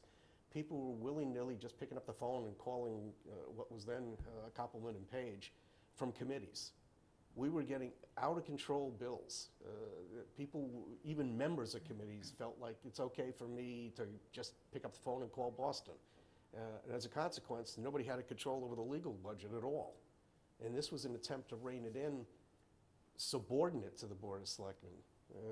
So if that's meaningful to anybody, but that's why I have the original time-stamped copy of this from the clerk's office, so I'm well familiar with what it says. So actually, for clarification, it wasn't just you who, that wasn't the only reason. I think Michael asked, I apologize, I think Michael asked to have this on, and, you know, when I read this, and I'll let Michael talk, when I read this, I get a different feel for it, and I didn't have anything to do with the writing of it, but and we've had major discussions on legal costs, so when I read this, I don't get that interpretation, and again, I'm not being difficult about accessing town council, but the policy, the way it's written, is not the takeaway I get from it, but go ahead, Michael. You know, really just what Don said. I was the board member that called legal counsel, and then it was pointed out to me afterwards, I don't know if it was through administration or John Giorgio, that it had to go through the chair or the town administrator. I read the policy similar to Don, and understanding the guy that wrote it, I think it needs to be clarified at this table and then go to legal counsel. But I, as an elected official and a board member, if I have a problem with the administration or it's a legal question, I certainly should be able to go to legal. And I don't disagree with that. I would just say that we need to clarify the No, I agree. policy, Yeah, right? thank you. Because to me, it's not clear from this policy. Right, because I understand the issue that Michael's raising. Part of it is that Selectmen raised the question to legal counsel on the clarification of what the town administrator is doing, and the legal counsel reported back to the town administrator, not to the Selectmen. I would like that to be clarified so that if we have a question as a board, in that case, the legal counsel is working for us, not for the town administrator. I thought that was a confusion, and I think that would be a simple clarification that could be added to the policy.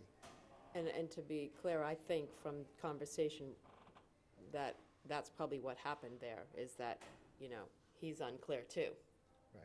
So, I'm just saying, that's the one section. Otherwise, I think policy's good. I would like that part. yeah, me too. Don? Thank you, Madam Chair. I do want to quote from this in terms of access. When town funds are utilized to secure council, access to town council by any board or employee under the jurisdiction of the Board of Selectmen. And again, I wrote that, and I wrote it specifically to make sure that everybody understood it wasn't about the Board of Selectmen, it was subordinate boards that this pertained to. Larry does bring up a good point. Nowhere in here does it say that, I mean, I don't want to be snarky about this, but it's interesting that in my conversations with John Giorgio in the past, he's quite eloquent at quoting from Mass General Law, but I have never known him to know our policies and or even the charter until I point out that the section of the charter that pertains to that prohibits this. So I doubt that he was quoting from this except in an ad hoc way after he got the phone call and then sought out what he was doing. It's quite possible, But, you know. I mean, I'd be happy to add another line to this thing that clarifies that particular point, but I can assure you, at least that's why I figured that Ed could speak for himself, but that's why I talked with Pete, who co-wrote it with me, and Robin, to see what they understood that they were voting on, and they were quite clear that it was never supposed to pertain to the Board of Selectmen itself. And you know, in that regard, I can understand having the history and knowing where you were coming from on drafting this, but since I've been on the board, the discussion has been lengthy about legal fees and trying to keep those costs down. So when it refers to board, again, if you don't have that history, which I didn't have your history, then to me, board is also inclusive, so it is confusing a little bit, so. I'm if we just could- working on the assumption that we're all going to be well-behaved and not just run off and make a phone call every week to town council if Right. we don't get our way here. So with that as a basic assumption, I can't govern behavior, and I don't think any of us can. And I mean, if it becomes a problem that's egregious because everybody starts feeling like they want to get their own legal counsel, maybe we have to readdress it. But in the meantime, I don't see that. There was one No, I don't instance either. in, You know. it seemed like my time's up. It just seemed like they were using that as some sort of bludgeon that, you know, we're not supposed to talk to individual selectmen, and I'm not sure that if we're well-behaved, that that's true at all. Okay, so do we need any further discussion on this? Is the agreement that Don's you're gonna add the clarification statement to the policy and bring it back? Yes. Then you Right, could get mad you at me know. in the future again. Sorry? Then you could get mad at me in the future I'm again. not, I'm just saying that I too need that No, clarification. I'm just kidding. I'll be happy to do it. Okay, Ed, did you have a Well, comment? if you're going to add something, the two confusing issues I've always seen in this policy are one that there are certain areas where both selectmen and board and commissioner members need access to town council for advice on essentially individual matters, i.e. the whole ethics, conflict of interest. And that's not something that is a sort of question that you can pass through your committee chairman or to make that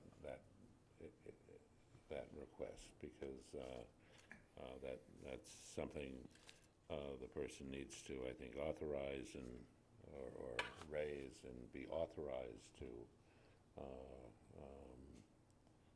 contact town council to get advice and direction on that matter. I mean, that's what when I first became a selectman, God knows how many years ago, that was what was explained to me, and I think that should be clearly stated. The other thing is, although this policy doesn't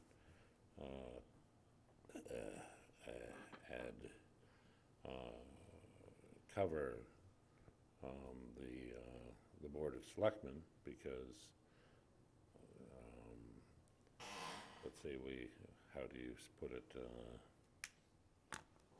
Access, when town funds are utilized to secure council to access to town council by any board or employee under the jurisdiction of the Board of Selectmen. Well, we're not sort of under the jurisdiction of ourselves, but as a board, collectively, we are the executive head of town government, which means that we act collectively, not individually. And how that gets reconciled with us then each individually raising our own questions to town council has always been, because sometimes you're applauded for acting individually and sometimes you're criticized if you act individually. So how How do you reconcile? how do you reconcile both of those things? John? And I've been on both sides of that. I hear you. So, Thank you, Madam Chair. The thing about it is, it's kind of like trying to kill an ant with a hammer. I mean, if you're looking at every possible circumstance and every possible abuse that could be made of what you've got, we're going to be here a long time. So I guess the question I've got is, has anybody seen any kind of egregious abuse of people going around the chair and calling up legal counsel in the last 5 or 10 years? I'm just concerned that I understand about the acting together part, but sometimes on a board, and we've all seen this, sometimes on a board there's a desire to get something done, and there's kind of, whether you want to call it a rush to judgment or what, there's an understanding about where we need to go. And sometimes one person could bring up whether it's legal to get there the way you're trying to. And I believe that's what Michael was trying to do when he made that phone call, because it had nothing to do with casting aspersions on anybody. It just said, does the town administrator have the authority in this particular circumstance to do this with the funding? And oddly enough, I mean, that's a discussion for another time in depth, but oddly enough, the answer you got was, Innocent this time. I don't know how to shut that off. Ed's Board of Selectmen. But we got to the point where, I mean, we all saw the answer, and it was kind of an oddly convoluted answer. I mean, there has to be the prospect of selectmen being able to get to legal counsel when you're taking votes on things that are going to hinge on the legality of them. And that's why there are 5 of us. And I would take the flip side of that discussion. There are 5 of us. I know we act together, but there are 5 of us because there's invariably a particular issue here and there. Well, one person has got another viewpoint, and that may very well be the correct viewpoint, but there's no way of testing that if we're just going to sit here. We don't make law.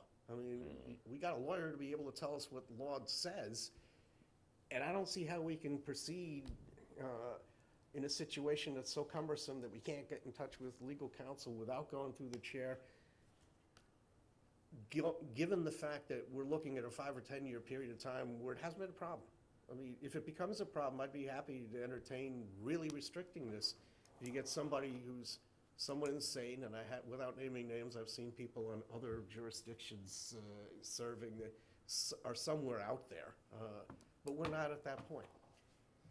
So to follow up on that, I want to be clear that I did not try to deter anybody from reaching out to council, and had I been asked, I would have. So I would also say that there, you know, if you have a chair for a board, you have a chair for a reason, as I would have. So I'm just saying, in all fairness, I haven't deterred anybody from reaching out to council, but I'm also happy to field that. So, Ed? Yeah, I don't disagree with you. I just think that if you are going to update the policy, that pointing out that dichotomy and making clear that in cases of getting legal advice over specific issues, that selectmen can make the approach independently. Sure. Okay, because rather than having this, Come up again. Yeah, because 5 years from now, it's gonna be a whole different Right, group of just people, and somebody else is, clarify it as if best this we is can. our. Right. And the other issue, which is always the issue of town council, is when you ask for their opinion, what you get is their opinion. It's not, in fact, law. The only people that can rule on law is if you wind up in court. Right. And you lose, or you win. Madam Chair, can I follow up with one thing that Ed brought up? As to the ethics questions, I'm presuming you mean somebody on the XYZ committee feels that there's an ethical problem either with themselves or somebody else. So you want unfettered access, or you're thinking about funneling that through the Board of Selectmen? Madam Chris? Chair, if I could, just in my past experience, and I think even here, some of the questions, I mean, you have a lot of volunteers, you have a lot of board members, and, I would just ask if they want, they can come in and just, I've gone through with some folks, and then I say to them, either go directly to the state, they always have an attorney of the day to get an opinion, or to use town council. But a lot of these questions are pretty straightforward, at least in my experience. So instead of bringing up legal costs, I mean, they could certainly, obviously come to me, or probably any board member is probably pretty familiar with some of the ethics laws. But I would encourage them to try to get an answer first from somebody who has more experience. Well, that's why I asked the question, Madam Chair, because I think Ed's got a good point, given the way it's written right now, because if you're concerned about the ethics of your own board chair, going through your board chair to get to the legal counsel is kind of onerous, but you're asking me to actually address that point. I'm thinking that you were meaning that it would still have some sort of goalkeeper involved, that whoever it is who wanted the access should have to go through the town administrator or the board of selectmen or something. Yeah.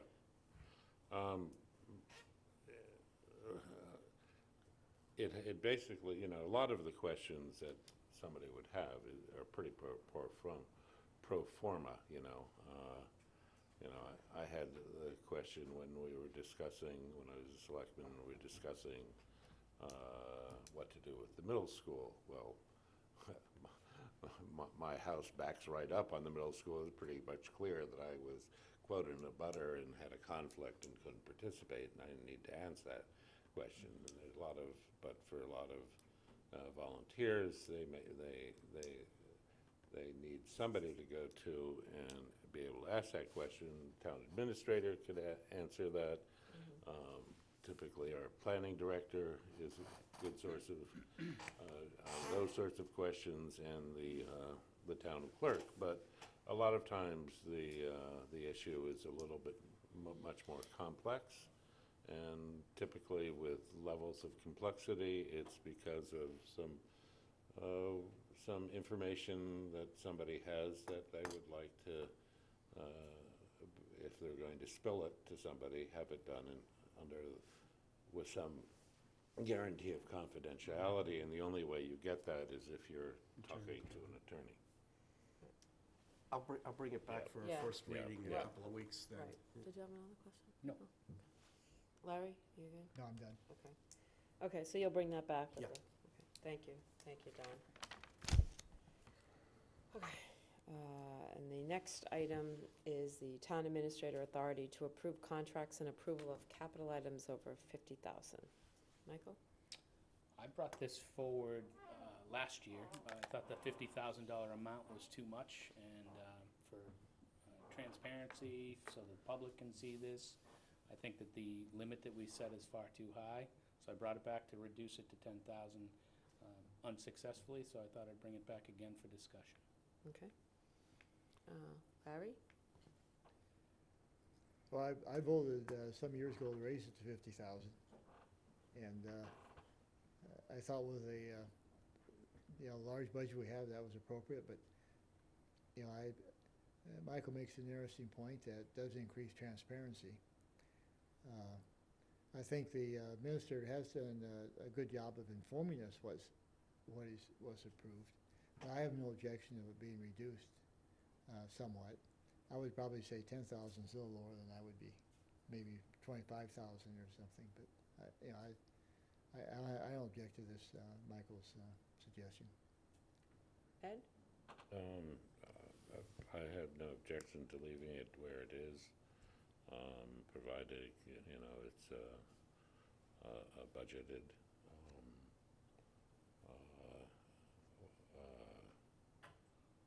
expenditure. We've previously, through the budget or article at town meeting, approved it. I think 50,000, you're looking at some fairly small projects. So I don't really see a need to reduce it. Don? Thank you, Madam Chair. And here I thought I'd asked to bring it forward. Actually, it was one or two things that I said to you. Probably contemporaneous with Michael. My problem is looking at this at from a distance is a bigger problem. We no longer, and this is all me from the early 2000s up to 2006, and then seeing it again now in the interim, serving as the chair of the Bylaw and Charter Review Committee. I know what the charter says, and I know why it was written that way. We no longer look at payment warrants. Used to do that. You'd be able to tell, okay, who you paying? Because while the amount it may seem high, the volume of stuff that goes on under the 50,000 is where most of the action is, where most of the things that are happening. If we're not seeing payment warrants, to sign them. And the charter had called for the Board of Selectmen to be responsible for overseeing and approving the contracts. And add to that mix the increasing seduction, basically, I look at it as, by government in general with these revolving funds. We're not seeing really that activity. What are we seeing? I mean, except for, the big macro stuff that goes on, but the people, I agree with Michael about the transparency part of this thing. The people who pay their taxes want to have some sort, this isn't an implication that anybody's doing anything sneaky. The people who do this We don't have a town manager form of government. We don't have a mayor form of government. We have what we have. We got a town administrator and we got a board of selectmen. Our charter specifically got amended to allow us to delegate certain classes of contracts. I'm not sure that when that discussion occurred that people understood that that meant volume-wise. That's not a class of contract. That just specifically exempts any review, and we've had discussions here in the past, and I've gone along with the authority because it was conveyed by some prior board that, okay, anything under $50,000, the town administrator truly has that, currently that authority, but the question is not whether he's got it or whether he's disposing of it properly. The town administrator is not in a position for the public to see what's going on. We are, because we have packets, we have an obligation to, when we post, to give backup information about a recommendation for a contract award. All that's gone away.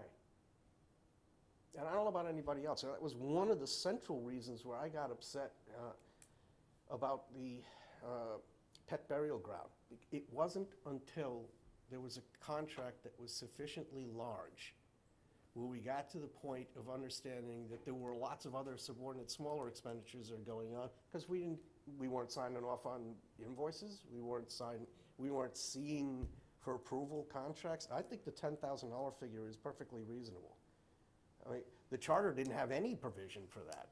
So the fact that we're extending to 10 is from 0.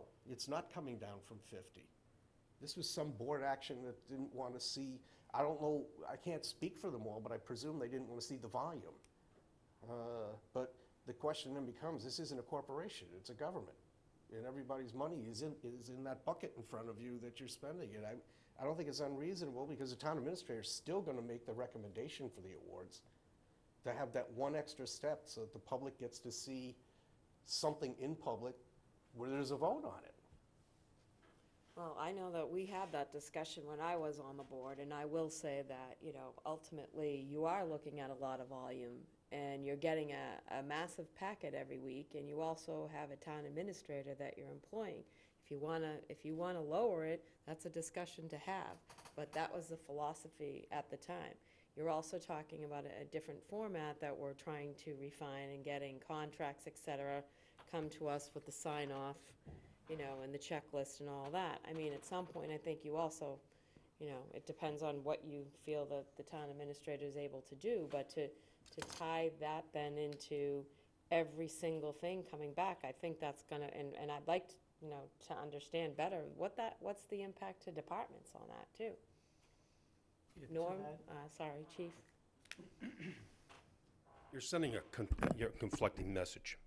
I presented a contract for an ambulance, and one member of the board, rightly so, said, do I need to know how big a compartment, the left rear compartment on a new ambulance is gonna be? Don, do you want me to submit my payroll and my bill schedule to you for your approval? I have 40 employees that buy uniforms. My phone bills for the ambulances and our data is 30 or 40 pages thick. Doesn't make sense to me. If you want to approve contracts, that's one thing. Payment schedules makes 0 sense. That's his job. It's just a layer and layer of government that just doesn't make sense. We, in some cases, for instance, money. Money does not stay in the fire station a day. I get it, I bring it. Bill schedules are done, I don't wait 30 days. We deliver bills to town hall 2 and 3 times a week. So on that schedule, this time of year, it might be fine. During the summer, we're gonna stretch that out for every 2 weeks for the board to go through my bill schedule. 0 cents. Thank you. Don? Thank you, Madam Chair.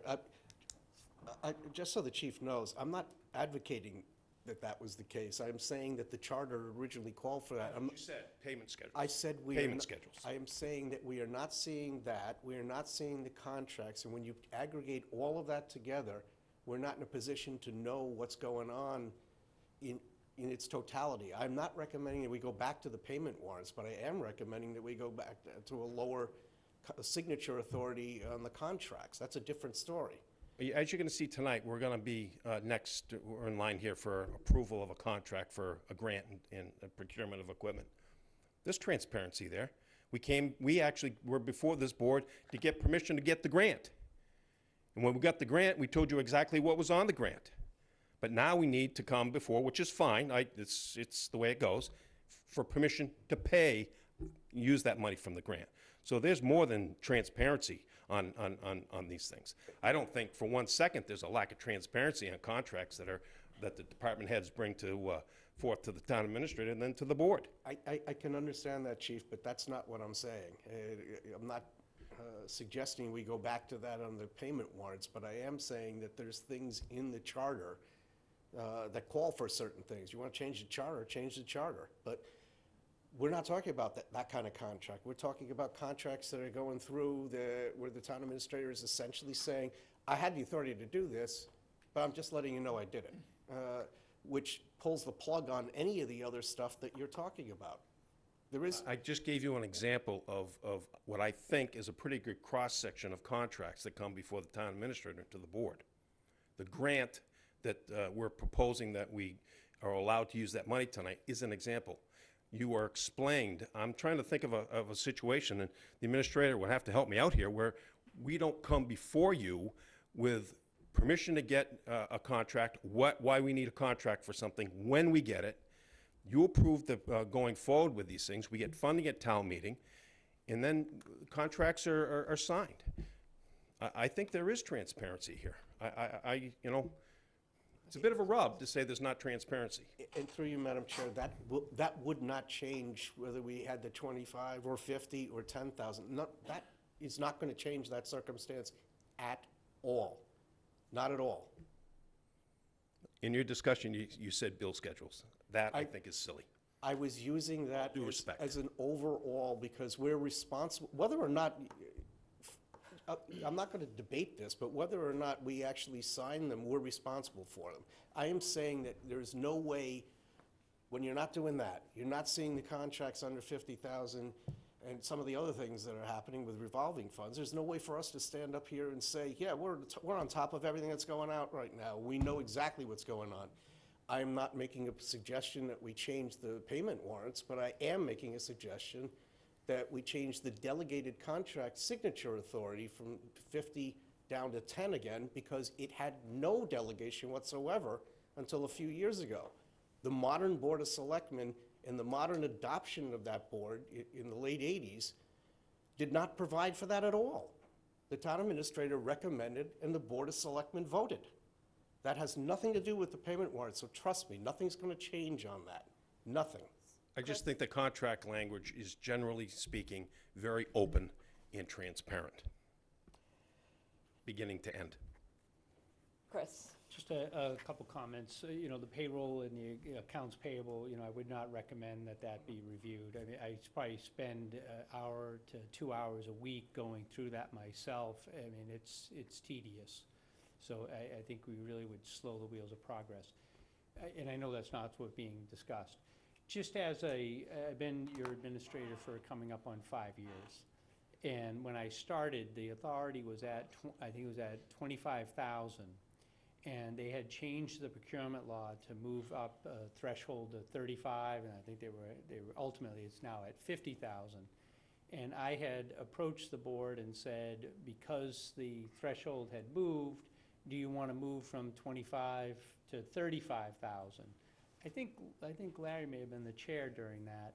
And the thought process was, well, why don't we link it to the procurement law? And if the procurement law is 50,000, or at the time, actually it was 35, they said, why don't we make it 50? So, you know, in terms of what level the contracts are, you know, I don't really have a care, quite honestly. We just administratively. I would say, and I did say this before when this came up, I think if you go too low, now you're really going to bog down things. And, you know, I think the level before, and I think it was like that for an extended period, the 25,000, but I think it's probably been at the 50,000 for 3 years. It's been at that level for a little bit. In terms of the transparency, you know, one thing I would kind of, if that's the true element that's being looked at here, you know, we've had a software package that was shown in which we could put munis bills and show that. in the line items. And we possibly could set a threshold. I mean, I don't know if the general public is gonna wanna see every single screwdriver or every nut and bolt that we buy, but maybe we could have in that, because I know the one we were gonna look at is linked to Munis, that you can show in the Munis accounting that level of transparency. So, you know, in terms of, I would at least suggest to the board that, you know, you had 25,000 before. If you do want to reduce it, I wouldn't, you know, recommend going below the 25,000. And originally, it went to 50, but the original request was 35. Just administratively, it's going to take longer for things to get done because you only meet once a week. And I think the rationale originally was just to make it a little bit more efficient for smaller projects. Michael? So I wasn't gonna go here, Norm, but you brought it up. So normal course of business in a lot of towns is a selectman still signs the payment warrant. Now, I'm not going there, not recommending it, not asking for it, have never questioned Chris on it. But to say it's insane, or whatever words you used, it's normal course of business under a government that we have. That's number one. Transparency in contracts. And again, this is something else I wasn't gonna bring up, because it was a 4-to-1 vote for the electric cars, and I'm over it. I got a legal opinion. There's 2 people sitting in this room tonight, 2 out of about 25 that called me, and were furious that we spent that money that way. And I believe you and I had a conversation about it as well. If you could explain to me what the transparency was in the electric car purchase, then I won't vote to change anything here, because we didn't know about it until it came before us to sign the contract. And in the end of the debate, Chris Clark said, I'm gonna do it anyway because it's under 50,000 and I don't need your approval. So I am representing the voters of the town of Harwich. Not all of them, because they're not all gonna agree with me, but I was elected to pay attention. And I don't see transparency in a lot of things. The last issue we had last week with Amy, the employee thing that we should never have talked about at this table in my mind. Again, there was no money in the budget. Things are being done and things are being changed, and I don't think it makes any sense at all to take $50,000 and set it as a limit. And then the last comment I'm gonna make on this, and the board will go where the board wants to go with it, is I've been scrutinizing Chris's contracts that come before this board for the last 2 years. Chris, most of the time respectfully, but I've asked questions about what contracts we're using. And now we have Evan, and Chris spent a lot of time without an assistant, and now we're going through checklists, and we're getting contracts made, and things are improving. Are we there yet? Not in my opinion. And when our budget was $44 million 10 years ago, and it was $65 million this year, 7% increase, this board needs to pay attention for the taxpayers of this town that can't afford to live here anymore. And that's what I'm asking for, and the only reason I'm asking for it. I think you identified some interesting points, Mike. I speak for myself. I work for the town, too. I work for the taxpayer, and I keep in mind the taxpayer every day. But I just want to make sure that there's no question, one, from the fire department in transparency. It's my understanding that anyone here could walk into accounting and say, can I see what the fire department's bills were this week? I believe you can. I brought in a payment tonight from Cranberry Festival. I have to, my executive secretary approves it, I approve it, I bring it here, and it goes to 2 offices, then I bring a copy back. So as far as issues that you say, I agree with you, 100%. We need to be doing things right. I didn't ask for the electric cars, but if I did, or if I asked for something, you're gonna have, to Ed's point, McManus, you're gonna know what size that compartment is on that ambulance. So if there are some issues in town, address them. But as a department head, and standing up here for all the department heads, I think we do a pretty good job of giving you the information, and that man the information he needs to conduct business. So that's where that rub comes with me, Mike. I think we're doing a pretty good job. Really quickly. No, just for the record, I'm not questioning you as a department head, nor have I ever questioned anything that's come forward with the fire department, and I believe Station 2 went right through this board as fast as anything. As it should come through the board. Yeah, but it went right through, no questions. You guys did everything 100%, never said a word. I'm not questioning John Rendon, I'm not questioning any other department head. I'm questioning the process so that the voters of this town, and I can tell you that there was voters in this town that would have been here that night to discuss the electric car contract had it been on an agenda for them to see. I I'm can't, not I questioning- can't, I can't comment on that. I'm Mike. not questioning you. I can't, just I so you can't know, discuss that or with you. any other I don't know. department. Okay, so I think ultimately, Dawn, did you have another comment? Yeah, it's just a point of information, Madam Chair. Chapter 4-3-2 of the Charter, and Section I, under what the town administrator is responsible for, shall be responsible for purchasing of services, supplies, materials, and equipment for all town divisions, departments, and offices, excepting those for the Water Department and Brooks Free Library. The town administrator shall execute all contracts for goods and services on behalf of the divisions and departments under the jurisdiction of the town administrator, subject to the approval of the Board of Selectmen. The Board of Selectmen may delegate its approval authority to the town administrator for certain classes of contracts. And that was as it was amended in 2016's town meeting. This isn't, I'm not just making this up. That's what the charter called for. There was no delegation at all originally, then there was one, and then it got increased. That's all I'm saying, is that this does not come out of Don's opinion book, it comes out of the charter itself. So I think that, overall, though, it comes out of the charter, it comes out of conversation from previous boards, it comes out of conversation from Chris's relation of information of why it went from 25 to 35, and then it was up to 50. So, obviously, there's been multiple discussions over the course of several years on this, and in 2016, it was changed. So the question to the board tonight is, what do you want to do about it? So we're having this discussion. Does anyone want to make a motion? At this point, I think that Norm has made it, Chief, has made it very clear that we do see these items before us prior to the execution. They are in front of us. So we should have questions at that time. And I think all of us agree that it's our job to pay attention. And I think all the department heads would agree that it's their job to use the taxpayers' money in the most fiscally responsible way they can.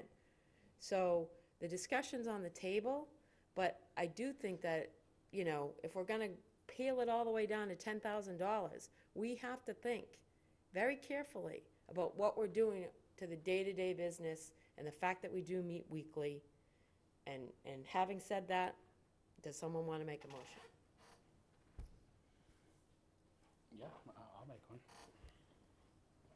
I move that we lower the town administrator's authority to approve contracts and approval of capital items over $50,000 to $10,000. I'll second that. Moved and seconded.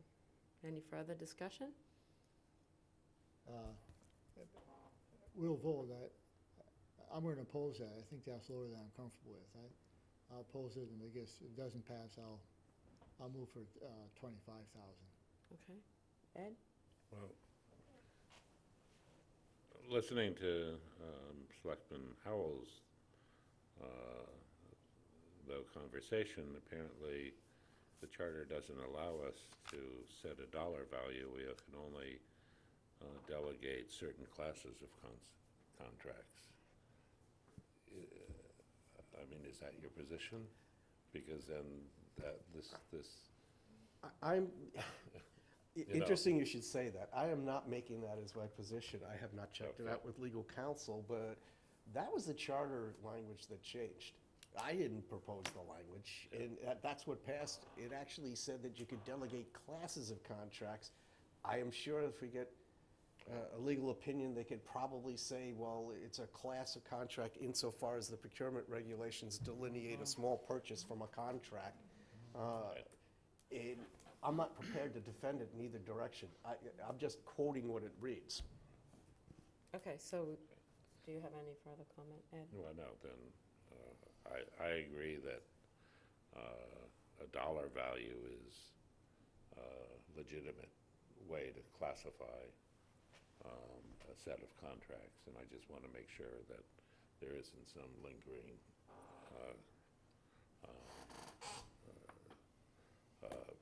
question about the legality of what we're doing. Okay. So moved and seconded. Is there any further discussion? All in favor? Aye. All opposed? Aye. Okay.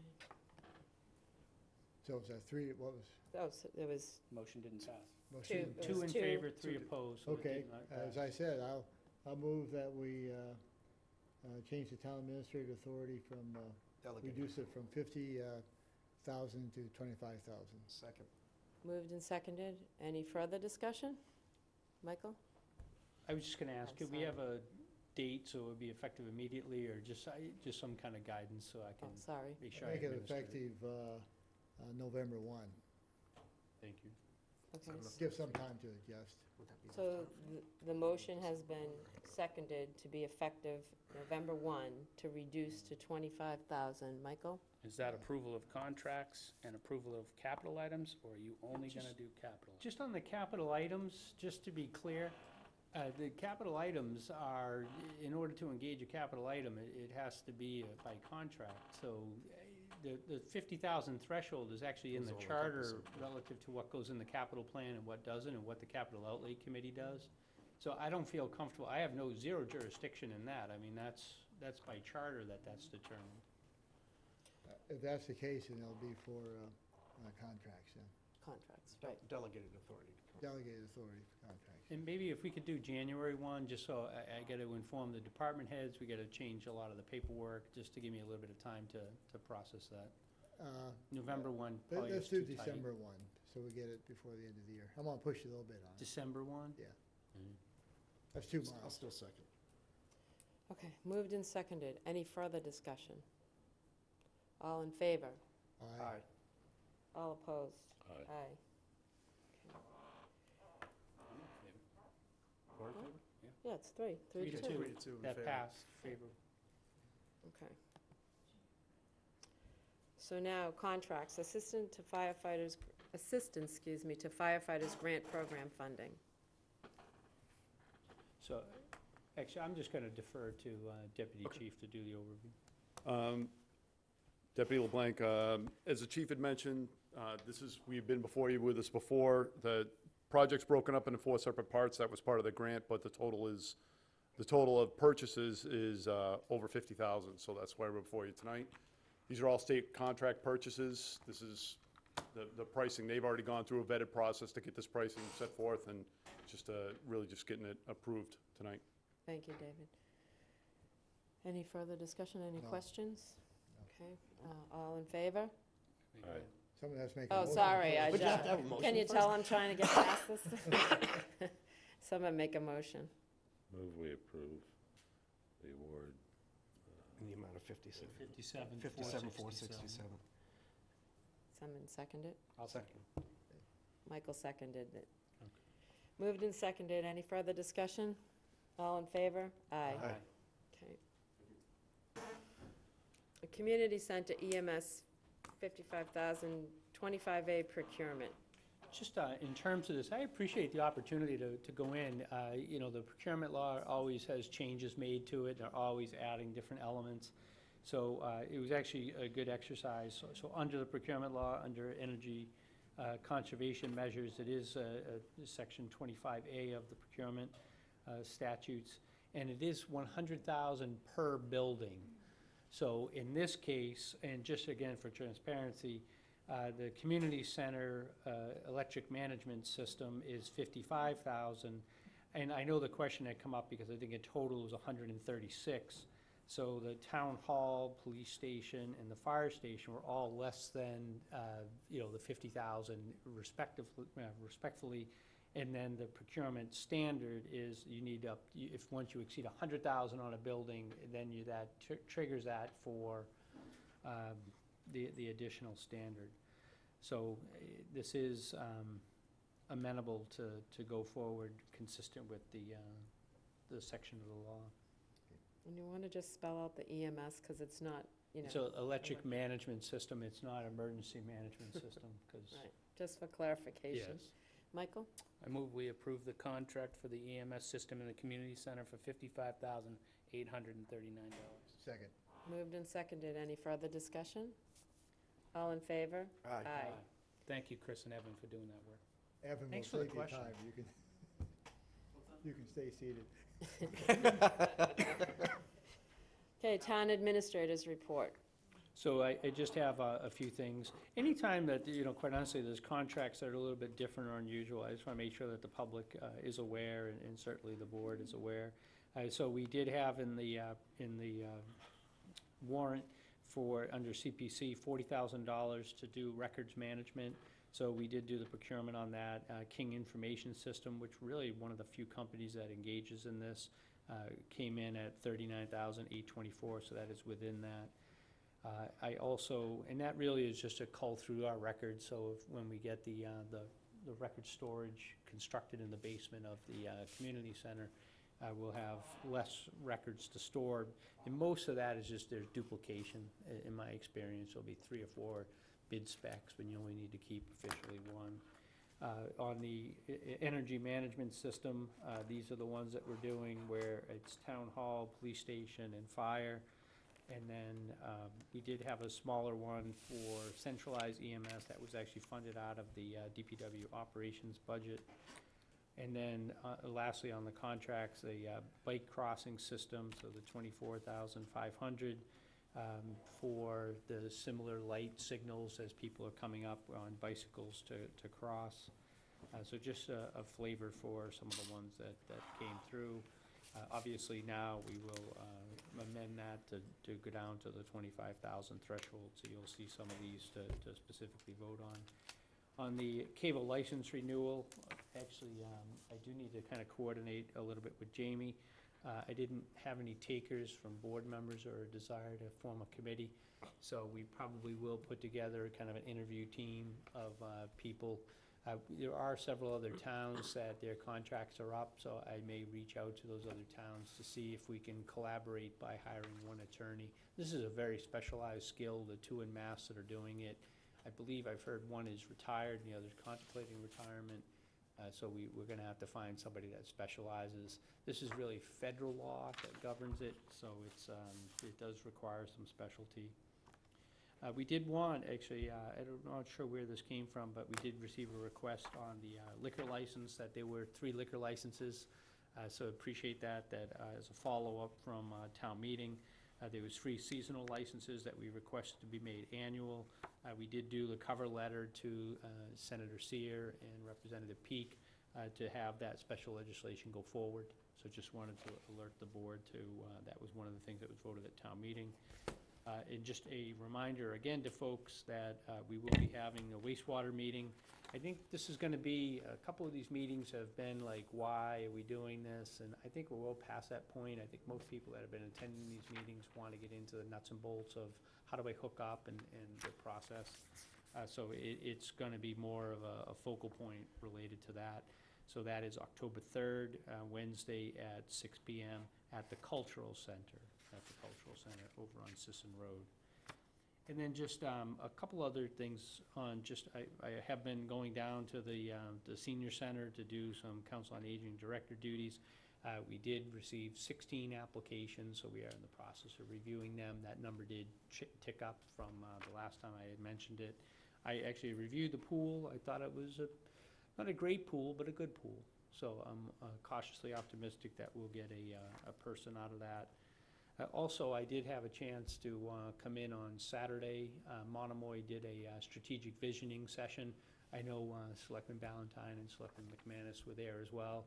I thought that was kind of an interesting way to kind of go through, and they have where do they see themselves over the next 3 to 5 years and what improvements as an organization they want to make.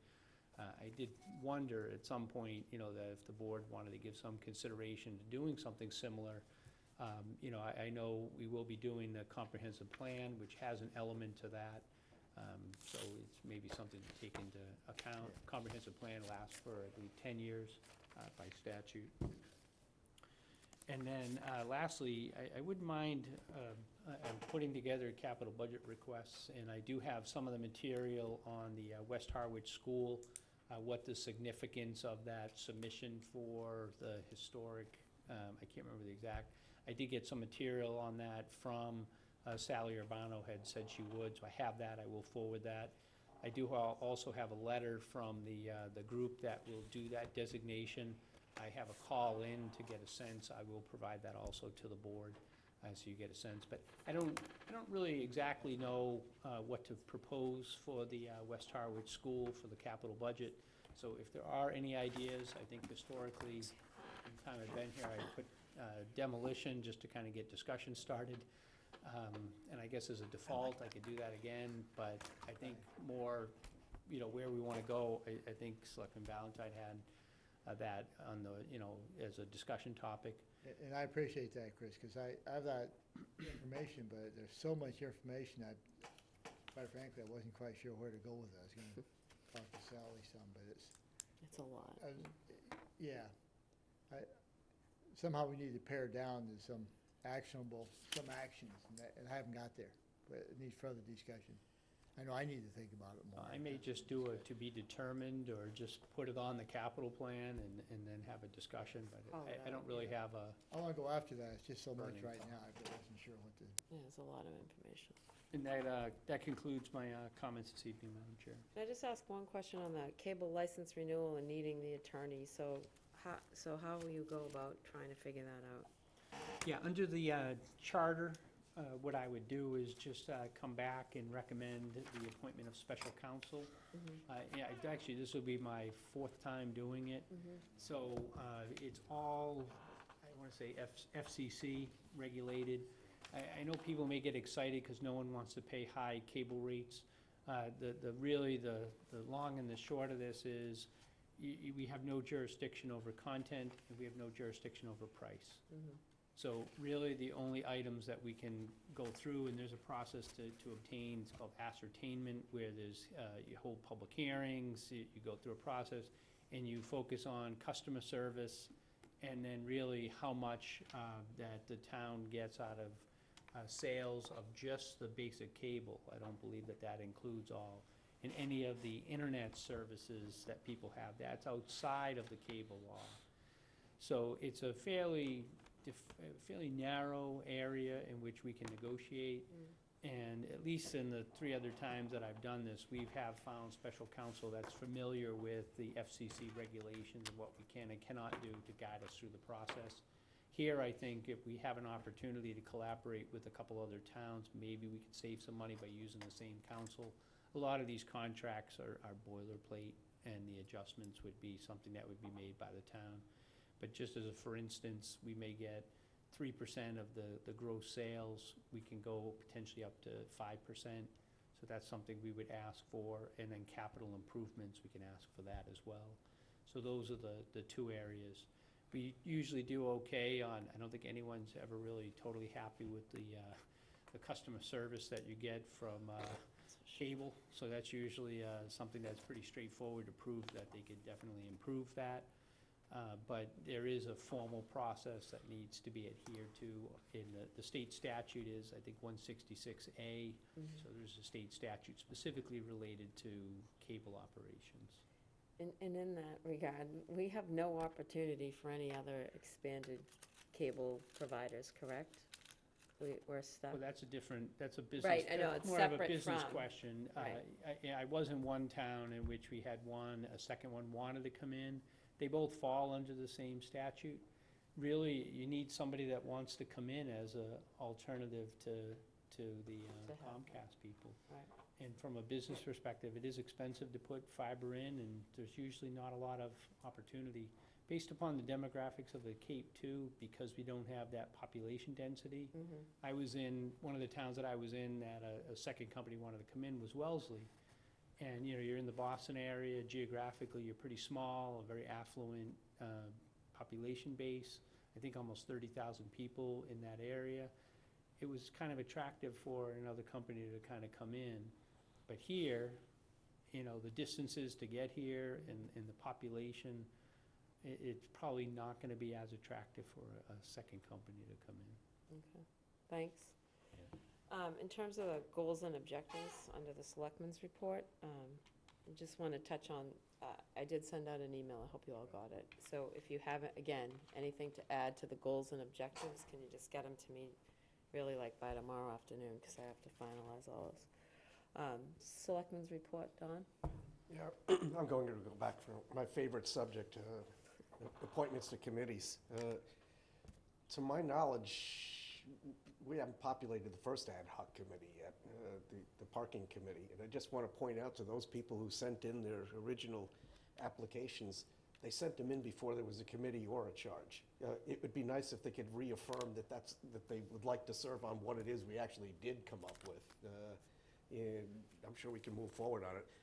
The big one to me still is the Board of Health. If you're a pharmacist, a nurse, public health official, a doctor, anybody, a dentist, anybody who's been involved in any of those fields, you feel like you want to give back to the town, I ask you to submit an application, because we can't move on anything if we don't have candidates to move on. And now we've got Larry's Harwich Center Initiative Committee. So again, there's plenty of opportunities. We're making good progress. I'm looking at the people that we've got. There are a lot of people who've never served before. We've got a nice influx of individuals who want to serve. We've got what looks like a better balance in terms of what the town looks like. It's not just the same people moving around the committees, but we need some more. I mean, we need more people. So if you're inclined to sit around in February for 3 hours at a meeting. Just a plug for the Affordable Housing Trust. Yeah. I mean, kind of waiting to kind of get started on that, and we're still short two We got members. some interviews. Oh, that reminds me. Because it isn't, they floated an email to the interview committee, but we, as the Board of Selectmen, need to assure that if the Housing Authority is down, we don't get to select the governor's appointee, but we do get to hold a hearing, a joint hearing with them to come up with a member, and we need to be able to put a public notice out for that and set an agenda item. So, that's Even for the governor's appointment? No, we can't do the governor's Yeah, appointment. okay. We're They're down precluded, two? we're down two, so they still need a member. okay. I'll put that on the tickler. Yeah, and we don't pick them.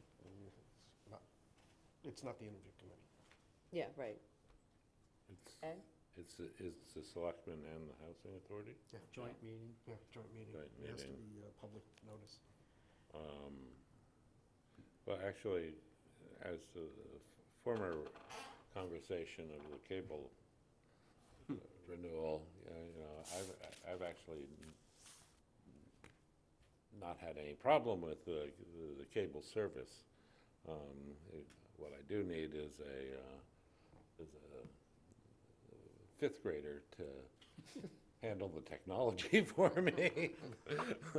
But what I do have, I don't know, is I have a problem with the price, which we can't control. But, I'm of an age when I remember where you got all your TV for free. For free. So. That's a lot of money. And you walk to and from school uphill both ways, 10 miles. No, I always lived about a block and a half away from the school, so I was always lucky. Anything else, Ed? No. that's Michael? all.